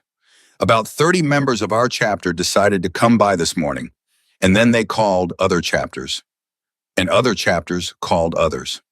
How many, Hawk? He was quiet for one beat. My best count right now is 450. Maya had come to stand beside her at the window. She was looking out at the street with an expression that was somewhere between awe and the beginnings of something she wasn't ready to name yet. Mom, she said very quietly. I see it, Sienna said. Who are all those people? I'm still figuring that out, Sienna said. Into the phone, she said, what are they here to do? To say thank you, Hawk said. That's it. That's the whole of it. They found out what you did and they came to say thank you. I know how it looks from the outside. I know what 450 motorcycles on a residential street looks like to people who don't have context. I am genuinely sorry about the don't apologize yet, she said. Are they safe? Is this going to be? They are going to stand there quietly, Hawk said. That is what they came to do, I promise you. She lowered the phone and looked out the window. She could already see from her angle that the neighbors were at their windows too. Mrs. Patterson, Rhonda, Deb Kowalski with one hand on her chest, like she was about to have a medical event of her own. Terrence, who had come to the door of his building across the alley and was standing perfectly still, looking at the street. The engines were shutting off now.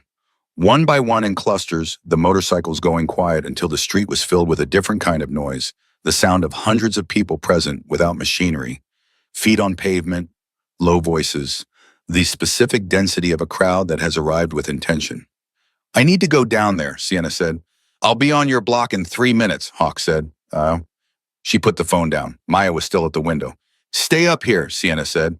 Mom, stay up here until I tell you it's okay. Please. Maya looked at her, that 12-year-old face doing the thing it did where it was measuring something. Is this because of the man you helped? She said. Yes. All of these people came because of that. That's what I'm going to find out, Sienna said. She put on her shoes. She picked up her phone. She did not pick up anything else because there was nothing else to pick up. She was not going into anything armed or armored. She was going into it the way she went into everything, which was directly in with what she had. She went downstairs. She pushed open the building's front door and she walked out onto the steps, and the morning air hit her face and she looked up and out at the street and the sheer number of them. Hundreds of people, all in the same vests, all turned toward her building, all going still in a wave. As she appeared, and she felt something move through her that was not fear, though it lived in the same neighborhood. It was the specific feeling of being the center of something you didn't engineer and couldn't control, but which was happening because of a choice you made with clean hands. Sienna Clark, said a voice from the front of the crowd. Hawk was walking toward her. He was moving slowly. He was still recovering. She could see it in the way he held himself, but he was walking with the bearing of someone who had led people through things before and knew what leadership looked like from the outside and was doing it deliberately. He stopped 10 feet from her. Behind him, 450 people were completely quiet. She could hear from the windows above the sound of her neighbors watching. She could feel the weight of the neighborhood holding its breath. I told you these people don't forget, Hawk said.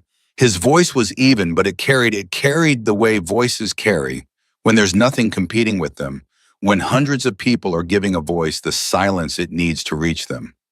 When word got out about what you did, not just stopping, but the money, the aspirin, the 11 minutes on the ground with him when everyone else walked past, people wanted to come. I didn't organize this. This organized itself. I can see that, Sienna said. I know it's a lot, he said. I know your neighbors are watching. I know what they're thinking. What are they thinking? Sienna said. The same thing everyone thinks when they see us, he said. Before they know, he turned slightly and his voice rose just enough. We're going to tell them, he said. If you'll let us. She looked at him. She looked at the street full of people who had driven from places she didn't know to stand in front of a building they'd never seen because of $8 and aspirin in 11 minutes. She looked up at the windows where her neighbors were watching Deb with her hand on her chest, Terrence absolutely, still the Pattersons side by side, Rhonda with her arms crossed, but her face open in a way it hadn't been all week. She looked at Hawk. "Start talking," she said, and he did. He didn't use a microphone. He didn't need one. He talked the way men talk who have spent decades making themselves heard over the sound of engines from the chest clean and direct, not performing, but delivering. He told the street about Lily, about 17 years old in a hospital corridor and a mother eating crackers from a vending machine, about what it felt like to show up too late to the only person who had ever made him want to be better, and to decide that the rest of his life was going to be the answer to that failure. He told them about Lily's legacy. He talked for 8 minutes and the street was silent for all 8 of them. Sienna watched her neighbors. She watched Deb Kowalski's hand slowly drop from her chest. She watched Terrence sit down on his front step like his legs had made a decision without consulting him. She watched Mrs. Patterson take her husband's hand without seeming to realize she'd done it. She watched Rhonda, who had told her to be careful, who had been thinking about high school registration, and long memories start to cry quietly in her window, with the particular lack of self-consciousness of someone who has been caught off guard by something real. Sienna Clark did something that night, Hawk said, and now he turned toward her, and 450 people turned with him, the way a tide turns all at once unrehearsed. She did what we talk about wanting to be. She saw a person who needed help, and she helped him, and she spent her last $8 doing it, and she didn't walk past. The silence after this lasted about 3 seconds, and then someone in the crowd started to clap. It spread, not the polite kind, not the performance kind, but the kind that starts from somewhere real and becomes unstoppable because it's carrying something that has nowhere else to go. It moved through 450 people in about 10 seconds, and it was still moving when Sienna felt Maya beside her. Saya, who had not stayed upstairs, who was 12 years old and had come down anyway, who was standing at Sienna's elbow with wide eyes and her pajamas still on and her hair still a project. "Mom," Maya said, barely audible under the sound of the crowd. "I told you to stay upstairs," Sienna said. "I know," Maya said. "I couldn't." Sienna looked at her daughter. She looked at the street. She looked at Hawk, who was watching her with the expression of a man who has been carrying something heavy for a long time and has just in this moment set part of it down. And in the windows of her building, in the building across the alley, in the houses on either side of the street, she saw her neighbors, the ones who had been afraid, the ones who had judged, the ones who had knocked on her door with their careful concerns and their social management, watching a street full of people in leather vests, clap for a woman who worked doubles 6 days a week and had spent her last $8 on a stranger's life. She saw them watching, and she saw on their faces the thing happening that could not be undone once it started. Understanding. Not agreement necessarily. Not the erasure of everything they believed before, but understanding the specific irreversible shift that happens when a person sees something real that doesn't fit the story they've been telling, and the story has to change to accommodate it. The street was loud with the sound of it. Maya's hand found hers. Sienna held it. She stood on the steps of her building in the morning sun with 450 bikers on her street, and her daughter's hand in hers, and her neighbors watching from their windows, and she thought about the gas station lot at midnight, and the moment she'd almost kept walking, and what would have been different if she had. Everything she thought, everything would have been different. She was very glad she had not kept walking. The applause lasted longer than Sienna expected. She had stood on those steps and received it the only way she knew how, quietly without performing gratitude or deflecting it, just letting it be what it was. Maya's hand in hers the whole time, warm and steady, the grip of a 12-year-old who had come downstairs against instructions and was not sorry about it. When the sound finally settled, Hawk turned back to the crowd and said something she couldn't hear from where she stood, and then the formation of 450 people did something she hadn't anticipated. They didn't leave. They didn't stay in the street in a mass either. They broke apart, not randomly, not in confusion, but with the organized ease of people who had been told what to do next and were now doing it, and they began to move outward through the street toward the neighbors. She understood it before she could have explained it. They weren't there for Sienna only. They had come for the neighborhood. She watched a man in his 50s with a gray braid down his back walk directly to Mr. Patterson's front steps and knock, and she watched Mr. Patterson open the door with his expression of a man preparing for one kind of conversation, and then recalibrate visibly when the man outside him said in a perfectly normal voice, "Good morning, sir. I was wondering if there was anything in or around your property that needed attention today. We have people here who know how to fix things." She watched Mrs. Patterson come to the door behind her husband and look at the man on the steps and say, and Sienna was close enough to hear this, "The back fence has been broken for 2 years. My husband's hip makes it hard to," and the man said, "Show me," and followed them around the side of the house without further preamble. She watched Cole, who had materialized from somewhere in the crowd, carry 3 bags of groceries to Rhonda's door without being asked, set them on the mat, ring the bell, and walk away before Rhonda answered it. She watched 2 women from the group sit down on the curb with Mrs. Delgado from the downstairs apartment, who had come out with her walker and looked more bewildered than afraid. And within 4 minutes, all 3 of them were in a conversation that involved a lot of hand gestures and what appeared to be a shared photograph being passed around. Maya tugged her hand. "Mom," she said, they're helping people." "Yes," Sienna said, "like just doing it. Nobody asked them." "No," Sienna said, "nobody asked them." Maya was quiet for a moment watching. Sienna watched her watch.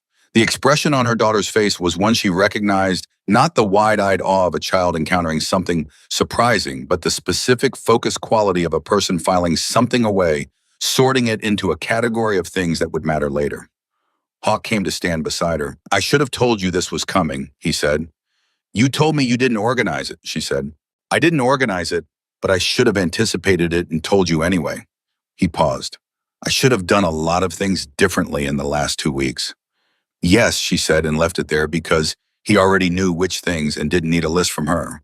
They stood side by side on the steps, watching the street reorganize itself into something that didn't have a name. She knew something between a block party and a repair crew, in a conversation that had been waiting to happen for the whole time the neighborhood had been afraid of what it didn't understand. "Tell me about the neighbors," Hawk said. "The ones who were scared." She told him. Not everything, but the shape of it. Mr. Patterson's property values and Deb Kowalski's warnings, and Terrence in his arms crossed outside her building, and Rhonda, who had been genuinely kind and genuinely worried at the same time. She told it without judgment because she had never been able to sustain judgment toward people who were afraid, having been afraid herself more times than she could count. Hawk listened. "The woman with the walker," he said. "Mrs. Delgado, she lives in your building." "Downstairs from me," Sienna said. "She watches Maya sometimes on Sunday mornings." "What does she need?" Sienna thought about it. "Her bathroom grab bars are loose. She mentioned it to me in September. I kept meaning to." Hawk raised his hand, a small gesture. 20 seconds later, a man detached from the group near Mrs. Delgado and went up to speak to her, and the conversation that followed ended with him going inside with her, and Sienna knew the grab bars would be fixed before the morning was over. "You don't have to do all of this," Sienna said. "We want to," Hawk said simply. "Because of me. Because it's what we do," he said. "You're why we're here. But this," he gestured at the street, "this is just what happens when you put a group of people who know how to fix things in a neighborhood that needs things fixed." Sienna looked at the street. Terrence had come across the alley. She saw him approach a cluster of riders near the corner and say something, and the rider he said it to listened and then gestured, and then Terrence was shaking his hand, and the quality of Terrence's body had changed from the arms-crossed version she'd been watching all week. He was upright now, present, the crossed arms gone. Deb Kowalski had come outside. She had dressed for it. That was the detail Sienna noticed because Deb never came outside in anything less than her full self, and the fact that she had put on her good cardigan and her good shoes before coming down to the street was its own kind of statement about how seriously she was taking this. She was standing near the base of the building step, watching, not yet moving toward anyone but not retreating either, which for Deb Kowalski was a meaningful position. "Go talk to her," Hawk said. "You could tell what I was thinking," Sienna said. "You've been watching her for 2 minutes," he said. She went down the steps. Deb turned when she heard her, and her face did the thing it always did when she was trying to reassemble her position, a micro-adjustment, a slight squaring of the shoulders, the specific expression of a person who has been wrong about something and is in the process of deciding how to handle it. "Sienna," she said. "Deb." They stood for a moment. "The man fixing Mrs. Delgado's grab bars," Deb said. "One of them." "Yes." "She's been asking the landlord about those for a year," Deb said. "I know. He's doing it for free." "They don't do things for money," Sienna said. Deb looked at her. The squaring of the shoulders had softened. In its place was something that was trying to be honest without quite knowing how to get there. "I said some things this week," Deb said. "Yes," Sienna said. "You did." "I wasn't wrong to be concerned," Deb said. And Sienna gave her this because it was true. The concern hadn't been wrong, only the conclusion she'd drawn from it. No, Sienna said. You weren't wrong to be concerned. But I was. Deb stopped. She looked at the street, at the men fixing the fence at Cole walking back from Rhonda's doorstep, at the women talking with Mrs. Delgado, at Terrence shaking someone's hand at the corner. I was working with the wrong picture, she finally said. We usually are, Sienna said, until we get a better one. Deb was quiet. Your daughter came down in her pajamas, she said, which was not what Sienna had expected her to say. Yes, Sienna said. She wasn't scared. Deb said, I was watching from the window. The whole street is out here and Maya just, she made a gesture. She just walked out and stood next to you like it was ordinary. She's braver than me, Sienna said. She's like you, Deb said, and it came out soft, which was not a register Deb operated in often. Sienna looked at her neighbor, this woman who had known her for 4 years, who brought casseroles when she was sick, and monitored the building with the dedication of a one-person neighborhood watch, and had her own fears and her own history that Sienna didn't know all of, same as everyone, and she felt something she recognized as a specific compound emotion of being correctly seen by someone you'd written off as seeing you wrong. Come meet Hawk, Sienna said. Deb hesitated for a half second. Then she nodded. The morning went longer than anyone had planned. The fence in the Pattersons' yard took 2 hours because once the two men who started it looked at the full situation, they decided to address the gate hinges and the rotted post that the fence was connected to. And the Pattersons stood in their yard watching this happen, and Mr. Patterson periodically tried to help and was gently redirected until he gave up and brought out 2 lawn chairs and just sat there with his wife watching. Mrs. Patterson brought out lemonade at 11:30. This was, Sienna thought, the moment things turned in some fundamental way. Not the applause, not Hawk's speech, not the fixing of the fence, or the grab bars or the 3 other small household repairs that materialized throughout the morning as people talked to each other and discovered what was needed. It was the lemonade. It was Carol Patterson's 63-years-old daughter of a woman who had fled Mississippi in 1962 and believed in hospitality the way some people believe in oxygen, carrying a tray of lemonade glasses to the men fixing her fence, because that was what you did when people were doing something good in your yard. It was the small, ordinary, irreversible act of a woman extending her household to people she'd been afraid of 6 hours ago. Sienna watched it happen and felt it register somewhere deep. She was talking to a woman named Josephine, one of the 3 women from the group, who turned out to be a retired nurse from Dayton, who had been riding with her late husband for 20 years and had joined Lily's legacy after he passed because the alternative was sitting in a quiet house when she heard Mr. Patterson's voice rise from the backyard, not in anger, in laughter. She turned to look, and one of the men fixing the fence had said something, and Mr. Patterson was laughing genuinely the way men laugh when something lands right with his whole chest. And the man was grinning back, and the fence was half done, and Carol was standing there with an empty tray and a full expression. Josephine, who had been explaining the Lily's legacy intake process with the precision of someone who had been a nurse for 30 years and organized information, the way other people breathed, stopped talking and looked at the backyard. There it is, she said quietly to no one in particular. What? Sienna said. The moment when people remember, Josephine said, that they already know how to do this. Treat each other like people. She looked at Sienna sideways. We don't make that happen, you know. We just show up and people remember. Sienna thought about this for a long time afterward. She was still thinking about it when Terrence appeared at her elbow at noon with a bottle of water and an expression that was the most open she'd ever seen on his face. I owe you an apology, he said. You were protecting the neighborhood, Sienna said. I was protecting my idea of the neighborhood, he said, not the same thing. He looked at the street, which was still full of people, but differently. The motorcycles were still there, but people had moved among them, and small conversations had formed and dissolved and reformed, and somewhere someone had produced sandwiches, and Sienna didn't know from where, but there were sandwiches. Man who fixed my gutters this morning, Terrence said. Sienna hadn't known about the gutters. One of them found a nest up there, Terrence said. Oh, raccoons. Had them last fall and I thought they were gone. He cleared it out and fixed the screen, and then he went and got sealant from somewhere. I don't even know where he got sealant and sealed the entry point. He paused. Didn't charge me anything. Didn't ask anything, just did it. That's what they do, Sienna said. Terrence looked at her. I know that now, he said. That's what I'm trying to tell you. I know that now. He held out his hand. She shook it. It was such a small gesture, and it carried so much the weight of 2 weeks of tension of Terrence standing with his arms crossed of the neighborhood, trying to decide what she was now in the decision landing in a handshake on a Saturday noon, with sandwiches appearing from nowhere, and laughter coming out of the Pattersons' backyard. Matata. Hawk found her at 1:15 when the morning had stretched into afternoon, and the street had reorganized itself again. Some people had left, more were still there, and the energy had shifted from the charged intensity of the arrival into something quieter and more sustained, like a tide that had come in and settled rather than retreating. "Can we sit somewhere?" he said.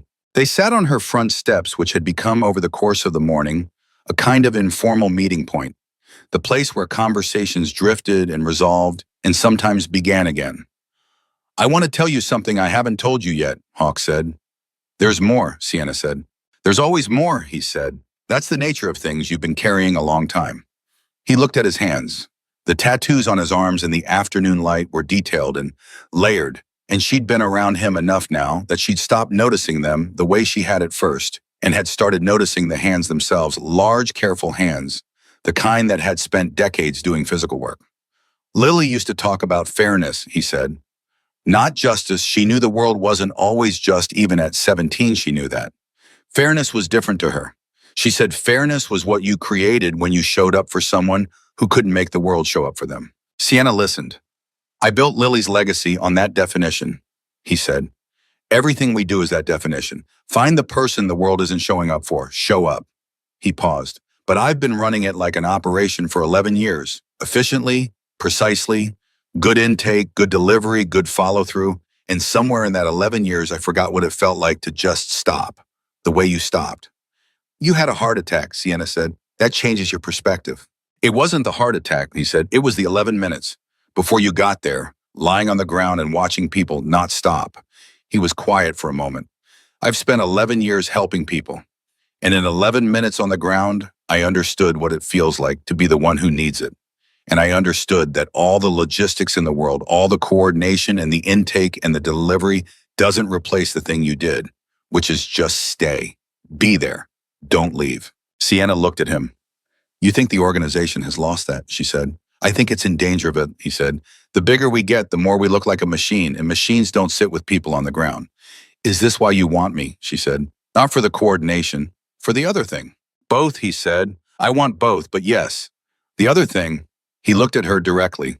"You sat with me for 11 minutes in the dark and talked to me like I was worth talking to.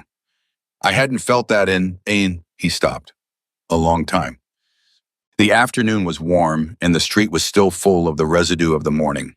A few motorcycles remaining a group in conversation near the corner, Mrs. Delgado out on her stoop with two women from the group, and what appeared to be a plate of cookies because Mrs. Delgado processed hospitality through cookies the way other people processed it through words. "I need to ask you something," Sienna said, "and I need you to answer it straight." "Go ahead." "The night at the gas station. Cole said you were coordinating something. 15 families were in the middle of being helped. That if you died, they would have fallen through. Was that the whole situation, or was there more to it than that?" Hawk was quiet for a moment. "There's more," he said. "Tell me," he told her. The situation had been larger than 15 families. Those were the immediate cases, the ones in active process, the ones where help was already moving toward people who were waiting for it. But there was a broader situation underneath a coordinated effort that Lily's legacy had been building for 2 years, working with a network of social workers and healthcare providers across 3 states to identify a population of elderly individuals who were falling through every gap in every system. Simultaneously, too much income for assistance, not enough for stability, too proud, or too isolated to ask for help, invisible to the systems that were supposed to catch them. Hawk had been the architect of the whole structure. Not the only person. Darlene was central, and 2 other coordinators in other states, but the person who held the relationships, who had spent 2 years building trust with the network of providers who were feeding them cases. If he had died on that lot, the relationships would have had to be rebuilt from scratch by someone else, and the timeline would have slipped by at least a year, and in that year, the people who were waiting would keep waiting. Sienna listened to all of this without interrupting. When he finished, she said, "How many elderly individuals in those 3 states are we talking about?" "Our current estimate," Hawk said, "is somewhere between 800 and 1,200 who meet the profile." She breathed. 800 to 1,200 people who had been waiting invisibly for 2 years of careful work to reach them. And it had nearly ended on a gas station lot because one man had been alone on the ground and everyone else had walked past. "Why didn't you have someone with you that night?" she said. He looked slightly uncomfortable for the first time in their conversation. "I was meeting someone," he said. "Someone outside the organization. A potential donor. Someone who wanted the meeting off the record, no other people present. I got there early and my chest started—" He stopped. "I was a fool," he said. "I know it. You were a person who made a decision that almost cost 1,000 people their safety net," she said. "I'm not judging you. I'm telling you what it was." "I know what it was," he said. "And the donor," she said. "Did you ever meet with them?" Something shifted in his expression. Not evasion calculation, the look of someone deciding how much to give and concluding that the full amount was the right measure. "That's the other thing I need to tell you," he said. She waited. The donor found out about what happened, about the heart attack, about who helped, about the $8. He paused. "They contacted Darlene last week. And they want to triple their annual contribution," Hawk said. "Because of you. Because they said—" He reached into his vest pocket and took out his phone and found something and read it to her. "They said any organization whose work produces a woman who spends her last $8 on a stranger's life is an organization I want to fully invest in." Sienna sat with this. "Triple," she said. "Yes. What does that mean in practical terms?" "It means we can expand the elderly program by 18 months, Hawk said. "It means we can hire 2 more coordinators. It means we can reach those 800 to 1,200 people in about a third of the time we'd projected." She looked at the street, at Mrs. Delgado and her cookies, at Terrence talking to someone near the corner, at Carol Patterson bringing another round of lemonade to the backyard. She thought about $8. She had thought about it a lot over the past 2 weeks, in the quiet moments, in the way you think about a pivot point after the pivot has already happened, and you're looking back at it from the other side. The smallness of $8, the fact that she'd had exactly $8 to give and had given all of it without measuring, without holding back the rational portion that survival logic would have told her to keep. She had not known, standing at that gas station counter at midnight, that she was making a decision that would reach 800 to 1,200 people she would never meet. She had been thinking about aspirin. She had been thinking about a man dying on the ground. That was all. She was beginning to understand exactly the point. "I want to work on the elderly program," she said. Hawk looked at her. "Specifically," she said, "I want it to be part of my role, the outreach to the elderly population. I have—" She stopped and then started again. "I understand what it is to be invisible to systems that are supposed to help you. I understand it from the inside. And I think the people you are trying to reach are going to be easier to reach by someone who understands that, not someone with a clipboard and a title." "I agree," Hawk said. "I'll still do the coordination work," she said. "The intake, the delivery, all of it. But I want the elderly program to be mine." "Done," he said. It was, she thought, the easiest negotiation she'd ever had, which was either a sign that she'd asked for exactly the right thing or a sign that she should have asked for more. She decided, looking at him, that it was the former. "Okay," she said. "Okay," he said.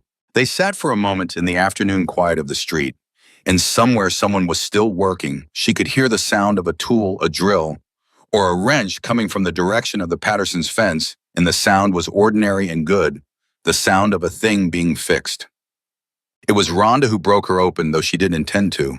It was mid-afternoon, 3 o'clock or close to it, and most of the crowd had dispersed by then, the motorcycles leaving in 1s and 2s and 3s, the street gradually returning to itself, but differently, the way a room looks different after you've rearranged it, even if all the furniture is back in roughly the same place.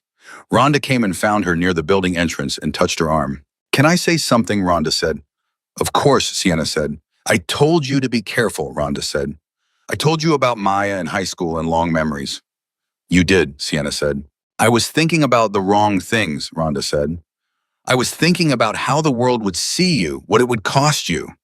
She looked at the street, at the retreating motorcycles, at Terrence across the alley, who was standing in his own doorway, watching them leave with an expression that was entirely different from the one he'd had this morning.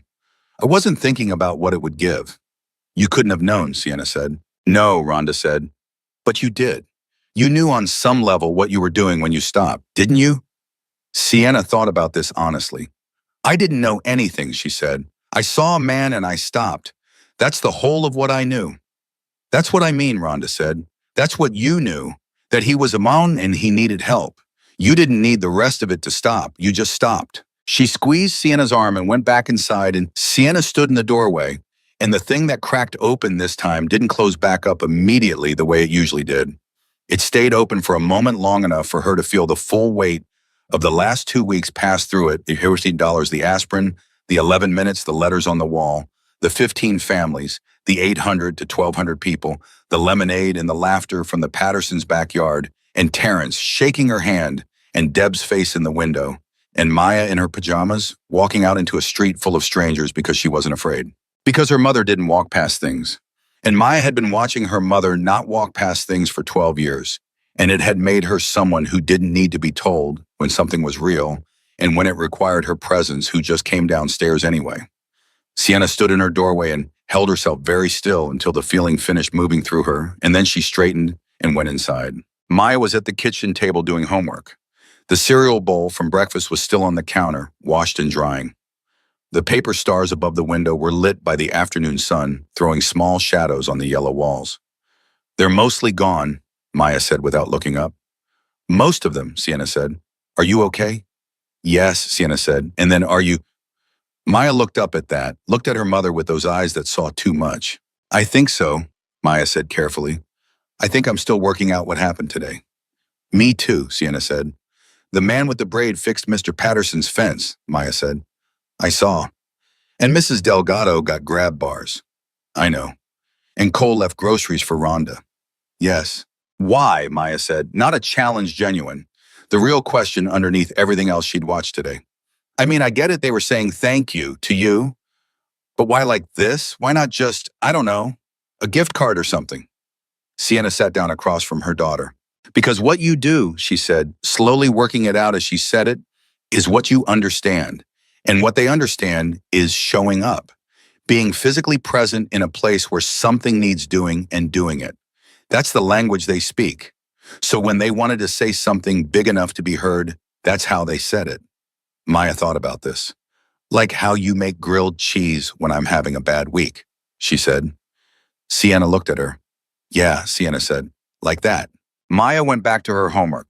Sienna sat at the table with her and didn't do anything for a moment, just sat, which was not something she did often, and which her body didn't quite know what to do, with the stillness, the absence of the next task pulling at her. She thought about what Darlene had told her about the intake process and the cases in the pipeline and the elderly program and the timeline that had just shortened by 18 months because of a donor response to $8 in a bottle of aspirin.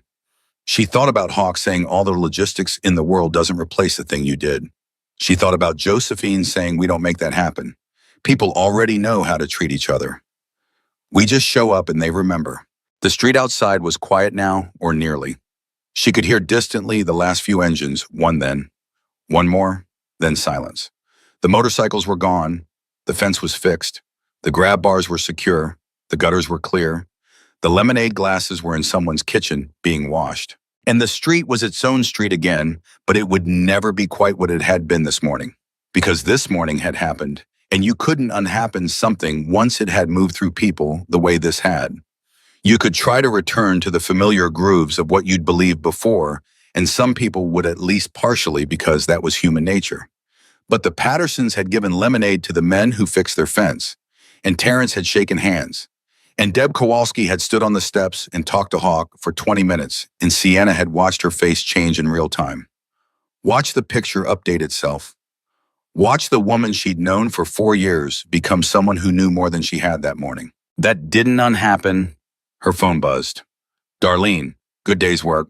Call me Monday about the Taurus follow-up, and I want to walk you through 2 new cases that came in this week. Also, Hawk told me about the elderly program request. That's the right instinct. We'll talk about structure. Sienna typed back Monday. Thank you. She put the phone on the table. Mom, Maya said. Is this your job now? For real? For real, Sona, Sienna said. Maya processed this with the thoroughness she applied to significant things. Are you happy about it? She said. Sienna thought about it honestly, the way she tried to think about things that mattered. I'm not sure happy is exactly the word, she said. It's more like She looked for it. It's more like I found out something fits that I didn't know was supposed to fit, like a key in a lock I didn't know I was carrying. Maya looked at her steadily. That's a good thing, she said. Yeah, Sienna said, it is. Maya went back to her homework. The afternoon light moved on the kitchen walls. The paper stars threw their small shadows. Outside, the last motorcycle engine turned over once and then faded, and the street was its own quiet self, and Sienna Clark sat at her kitchen table in the life she had built from nothing, in the neighborhood where she was known, and she thought about what came next, and for the first time in as long as she could remember, what came next didn't feel like a thing to brace for. It felt like a thing she was ready for. She put her hands flat on the table. She breathed. She was ready. Monday came in hard and fast, the way Mondays do, when your life has changed shape and the new shape still doesn't feel entirely like something that belongs to you. Sienna was at the Lily's Legacy office by 8:15, the back room of the clubhouse that Darlene had converted into a functional workspace with 2 desks, a filing cabinet that locked a whiteboard covered in color-coded notations, and a coffee maker that Darlene treated with the seriousness most people reserve for medical equipment. The room smelled like coffee and the particular dry paper smell of organized work, and Sienna had been in it 4 times now, and already it felt more like hers than the break corridor at Harlan's had ever felt in 3 years. Darlene was already there. She was always already there. Sienna was beginning to think Darlene might actually live in the building and simply declined to mention it. Torres, follow up first, Darlene said without looking up from whatever she was annotating. Then the 2 new cases.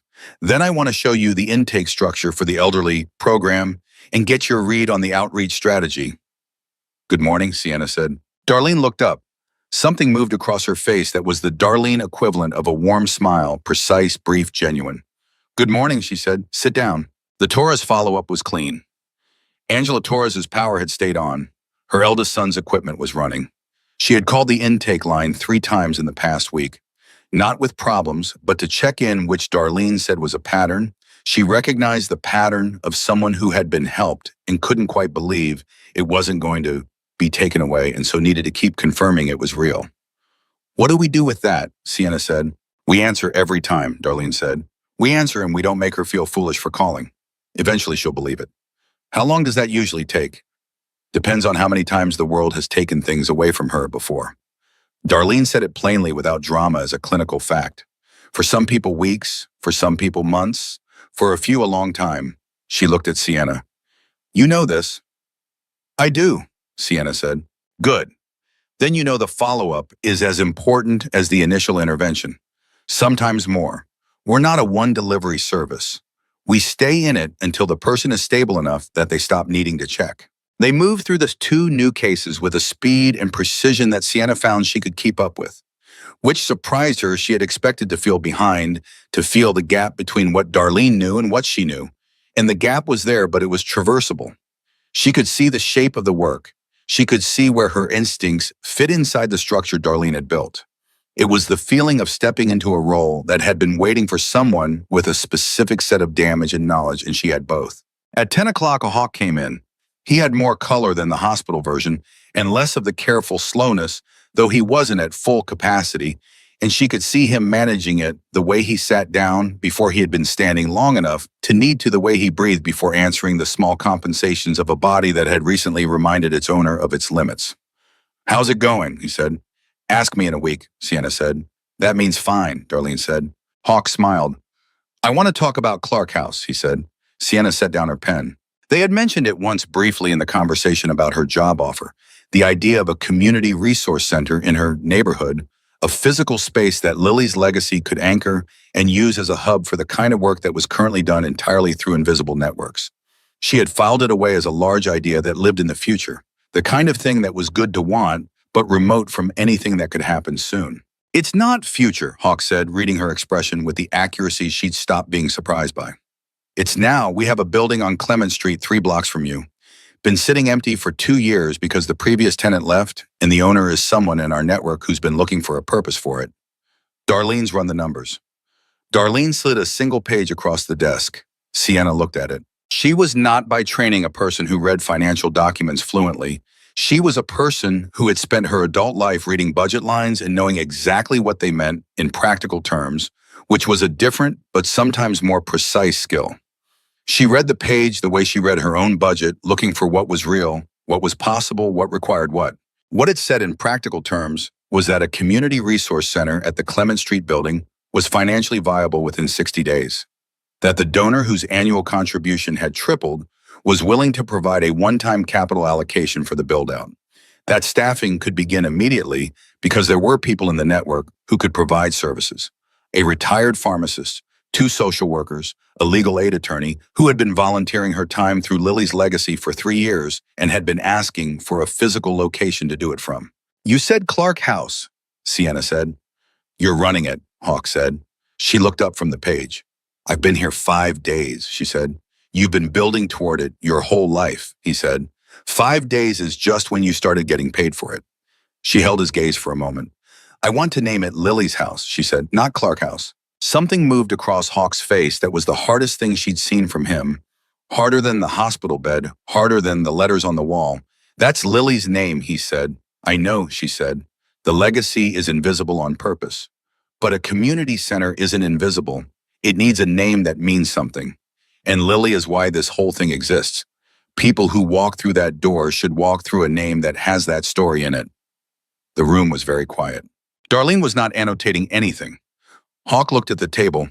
He was quiet for long enough that Sienna wondered if she'd gotten it wrong, if the name was too private, if Lily was something he carried that he couldn't share in that particular way.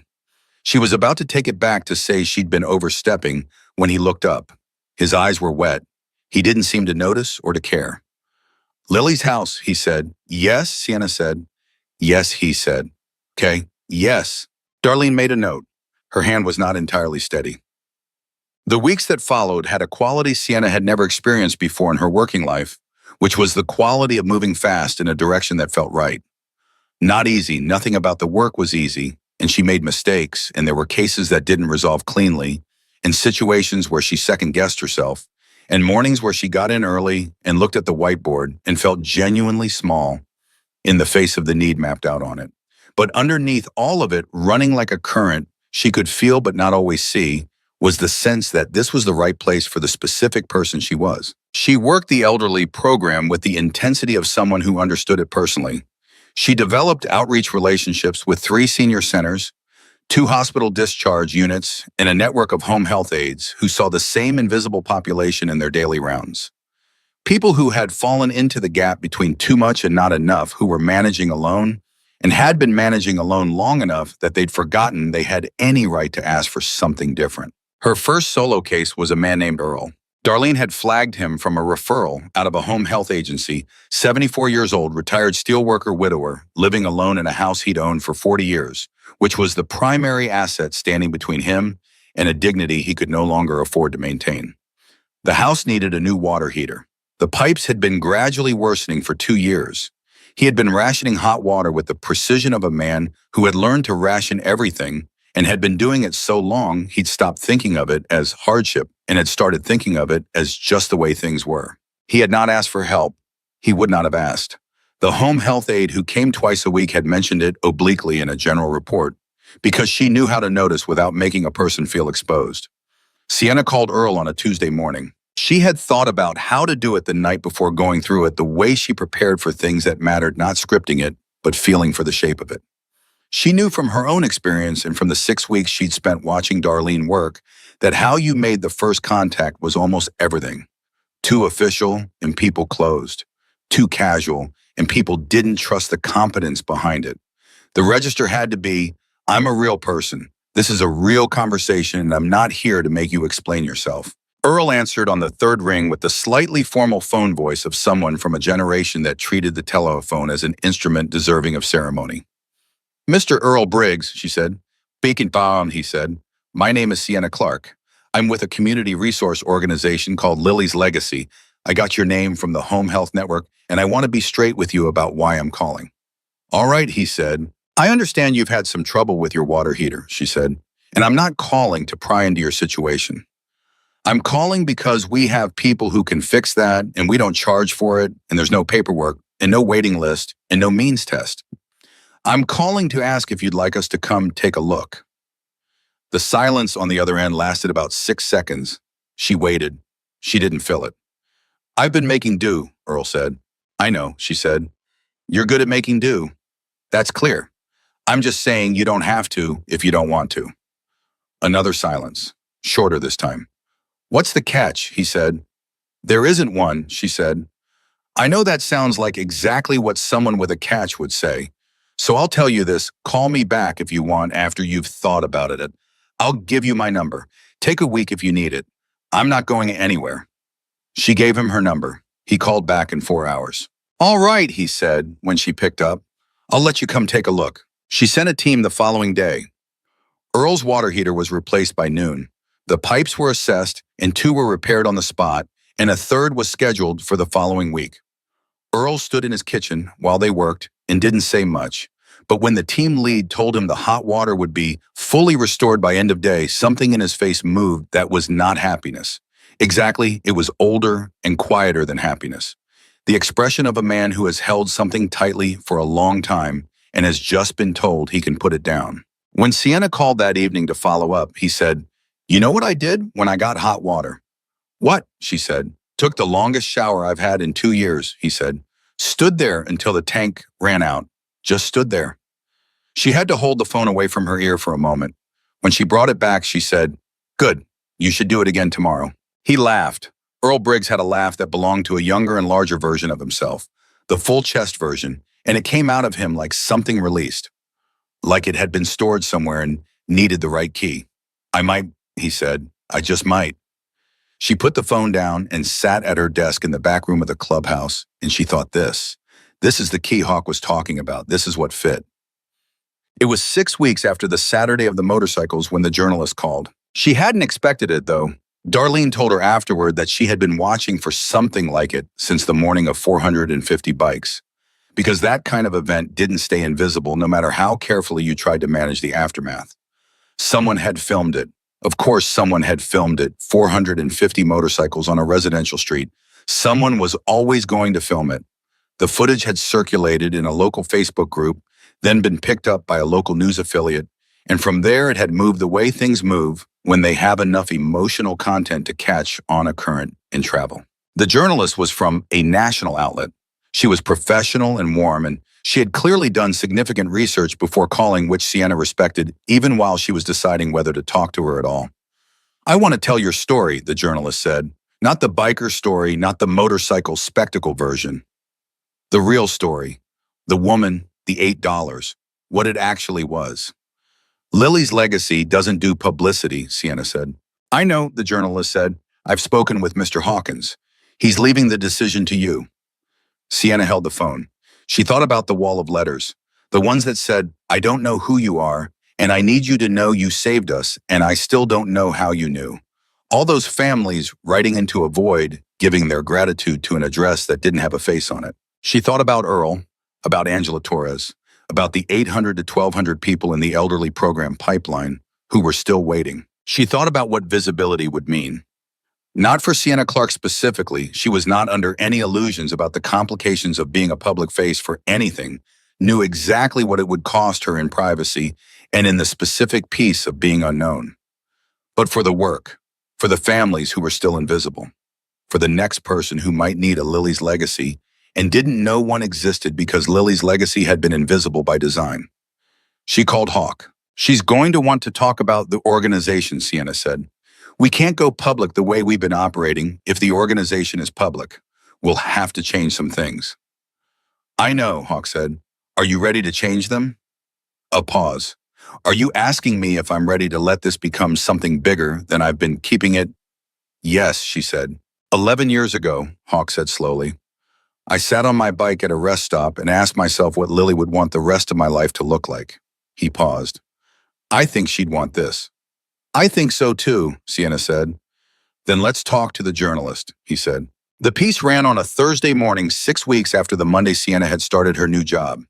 She did not read it until after she'd gotten Maya to school and made her coffee and sat at the kitchen table in the yellow kitchen with the paper stars in the window, because she wanted to read it in the place where she lived her actual life. The journalist had done it right. That was the thing she felt reading it, not relief exactly because she had trusted something and the trust had been honored, but the specific settling that happens when you discover the world can sometimes do a thing the right way. It was not a biker story. It was not a spectacle. It was Sienna's story told from the specific angle of what a single decision by one person can set in motion: the aspirin, the 11 minutes, the $8, the wall of letters, the elderly program Earl Briggs standing under a hot shower for the first time in 2 years. It mentioned Lily and Hawk and Darlene and the network that had been operating invisibly for 11 years. It mentioned Lily's house by name and gave the address of the Clement Street building that was, by the time the article ran, 6 weeks into its build-out and 8 days away from opening. It said near the end something that Sienna read 3 times. It said, "The most remarkable thing about Sienna Clark is not what happened to her, the 450 motorcycles the job offered the community center. The most remarkable thing is what was already in her before any of it. She spent her last $8 on a dying man, not because she expected anything in return, not because she knew who he was, not because she could afford it. She did it because she couldn't walk past. In a world that teaches people to protect themselves by looking away, she hadn't learned that lesson yet. Or she had learned it and chose not to apply it. Either way, that refusal, the refusal to walk past a human being in need, is the whole of the story. Everything else is what happened because of it." She set the paper down. She sat at the table. She thought about the night at the gas station, which felt both very close and very far, the way things feel when they've become foundational, when they've moved from event to origin. She could still feel the concrete under her knees, the fluorescent light, the weight of the man's hand finding hers. She could still feel the $8 leaving her hand at the register. She had given it without calculating what would come back. You couldn't give $8 with the expectation that 450 motorcycles would arrive at your door. You couldn't give aspirin expecting a wall of letters and a job that fit like a key in a lock, and a community center named for a girl who died at 17. You gave because someone was dying and you had what they needed. That was the whole of it. Everything else was what happened because of it. Her phone did not stop for 3 days. The article moved the way the journalist had said it might not, in the viral spectacle way of things that burned bright and fast and left nothing behind, but in the slower, more sustained way of things that had something real in them. It traveled through the kind of networks that passed things with notes attached, read, "This, you need to see this, this made me call my mother." And each share carried a fragment of the feeling rather than just the content, so that when it reached people, it arrived with some of its weight intact. The calls were from journalists, yes, but they were also from people. A woman in Ohio who said her mother was exactly the kind of elderly person the program was trying to reach. And did they work in Ohio because she had been trying to figure out how to help her mother for 2 years?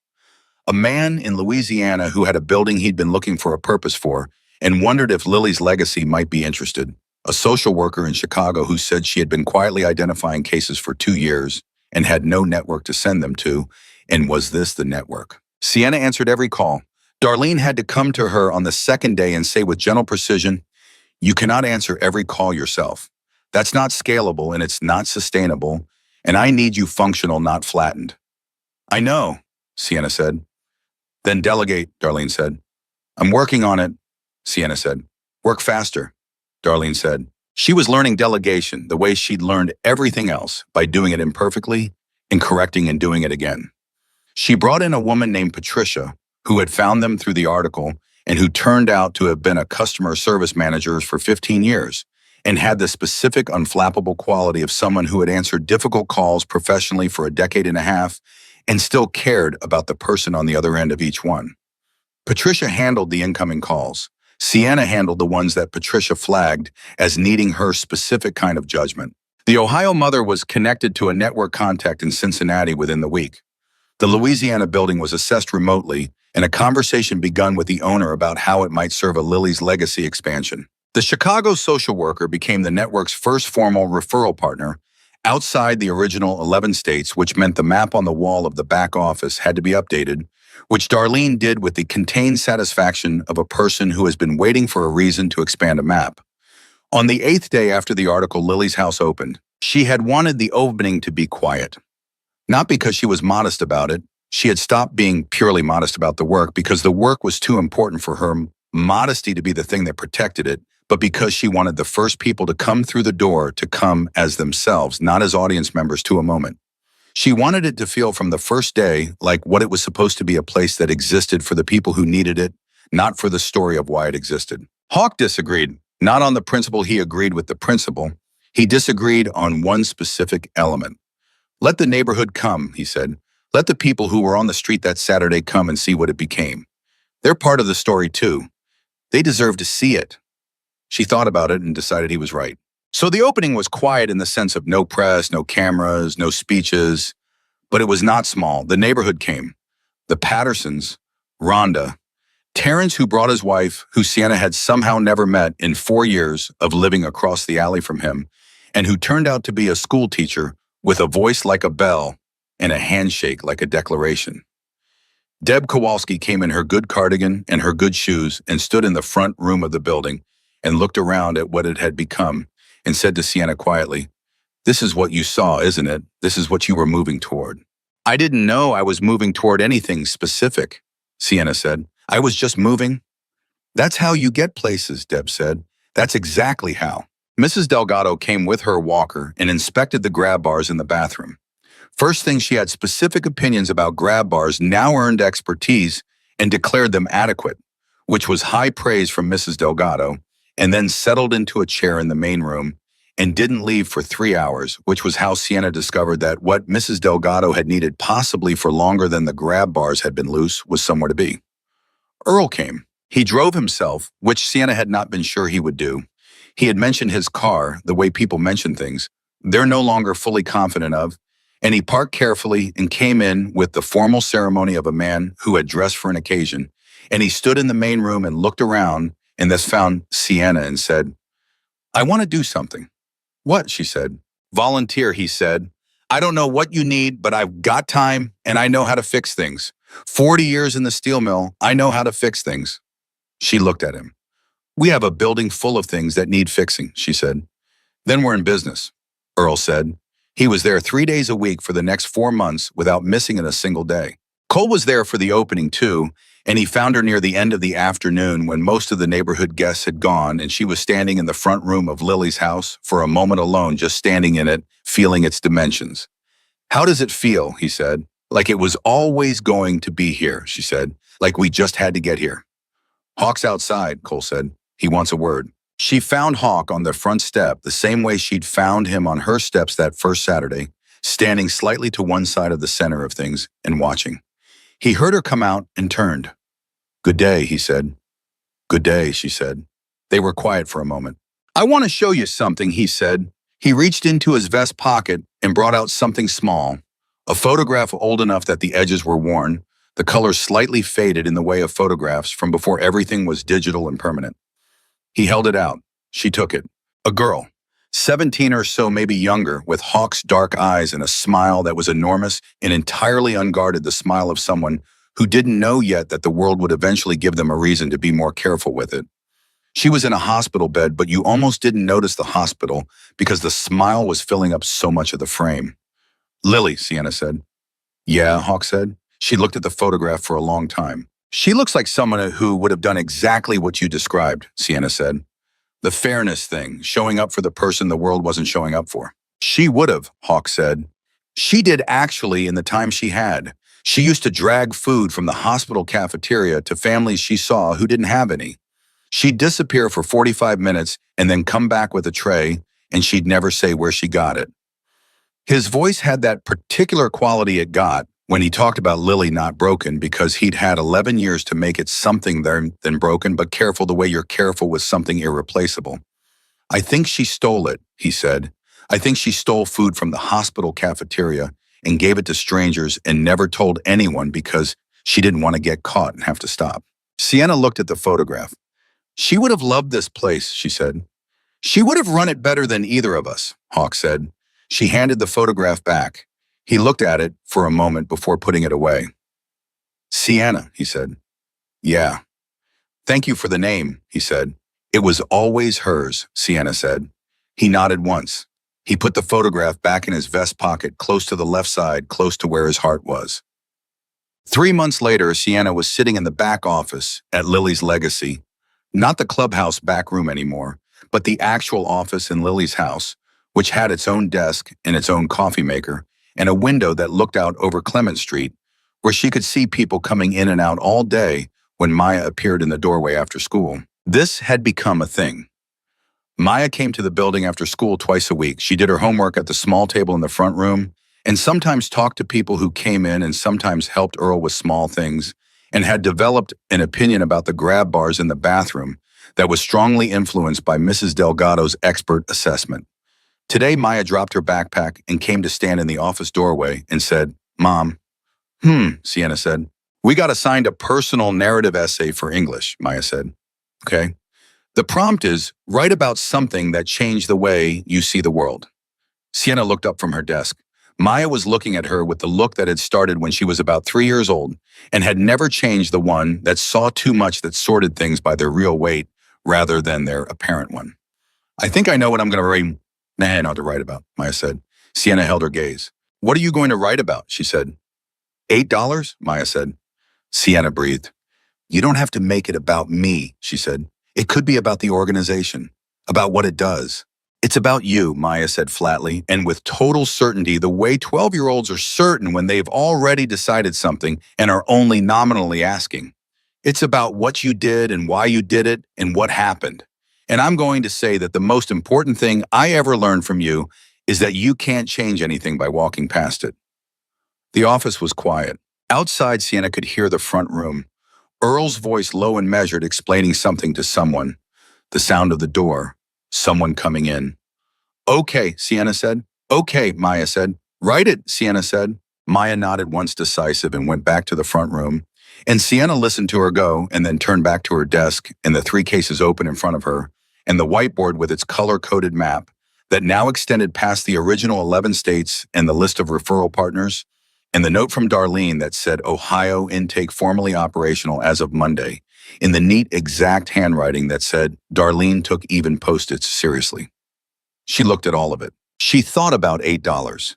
She thought about aspirin and 11 minutes and a man on the ground who had been alone for a long time.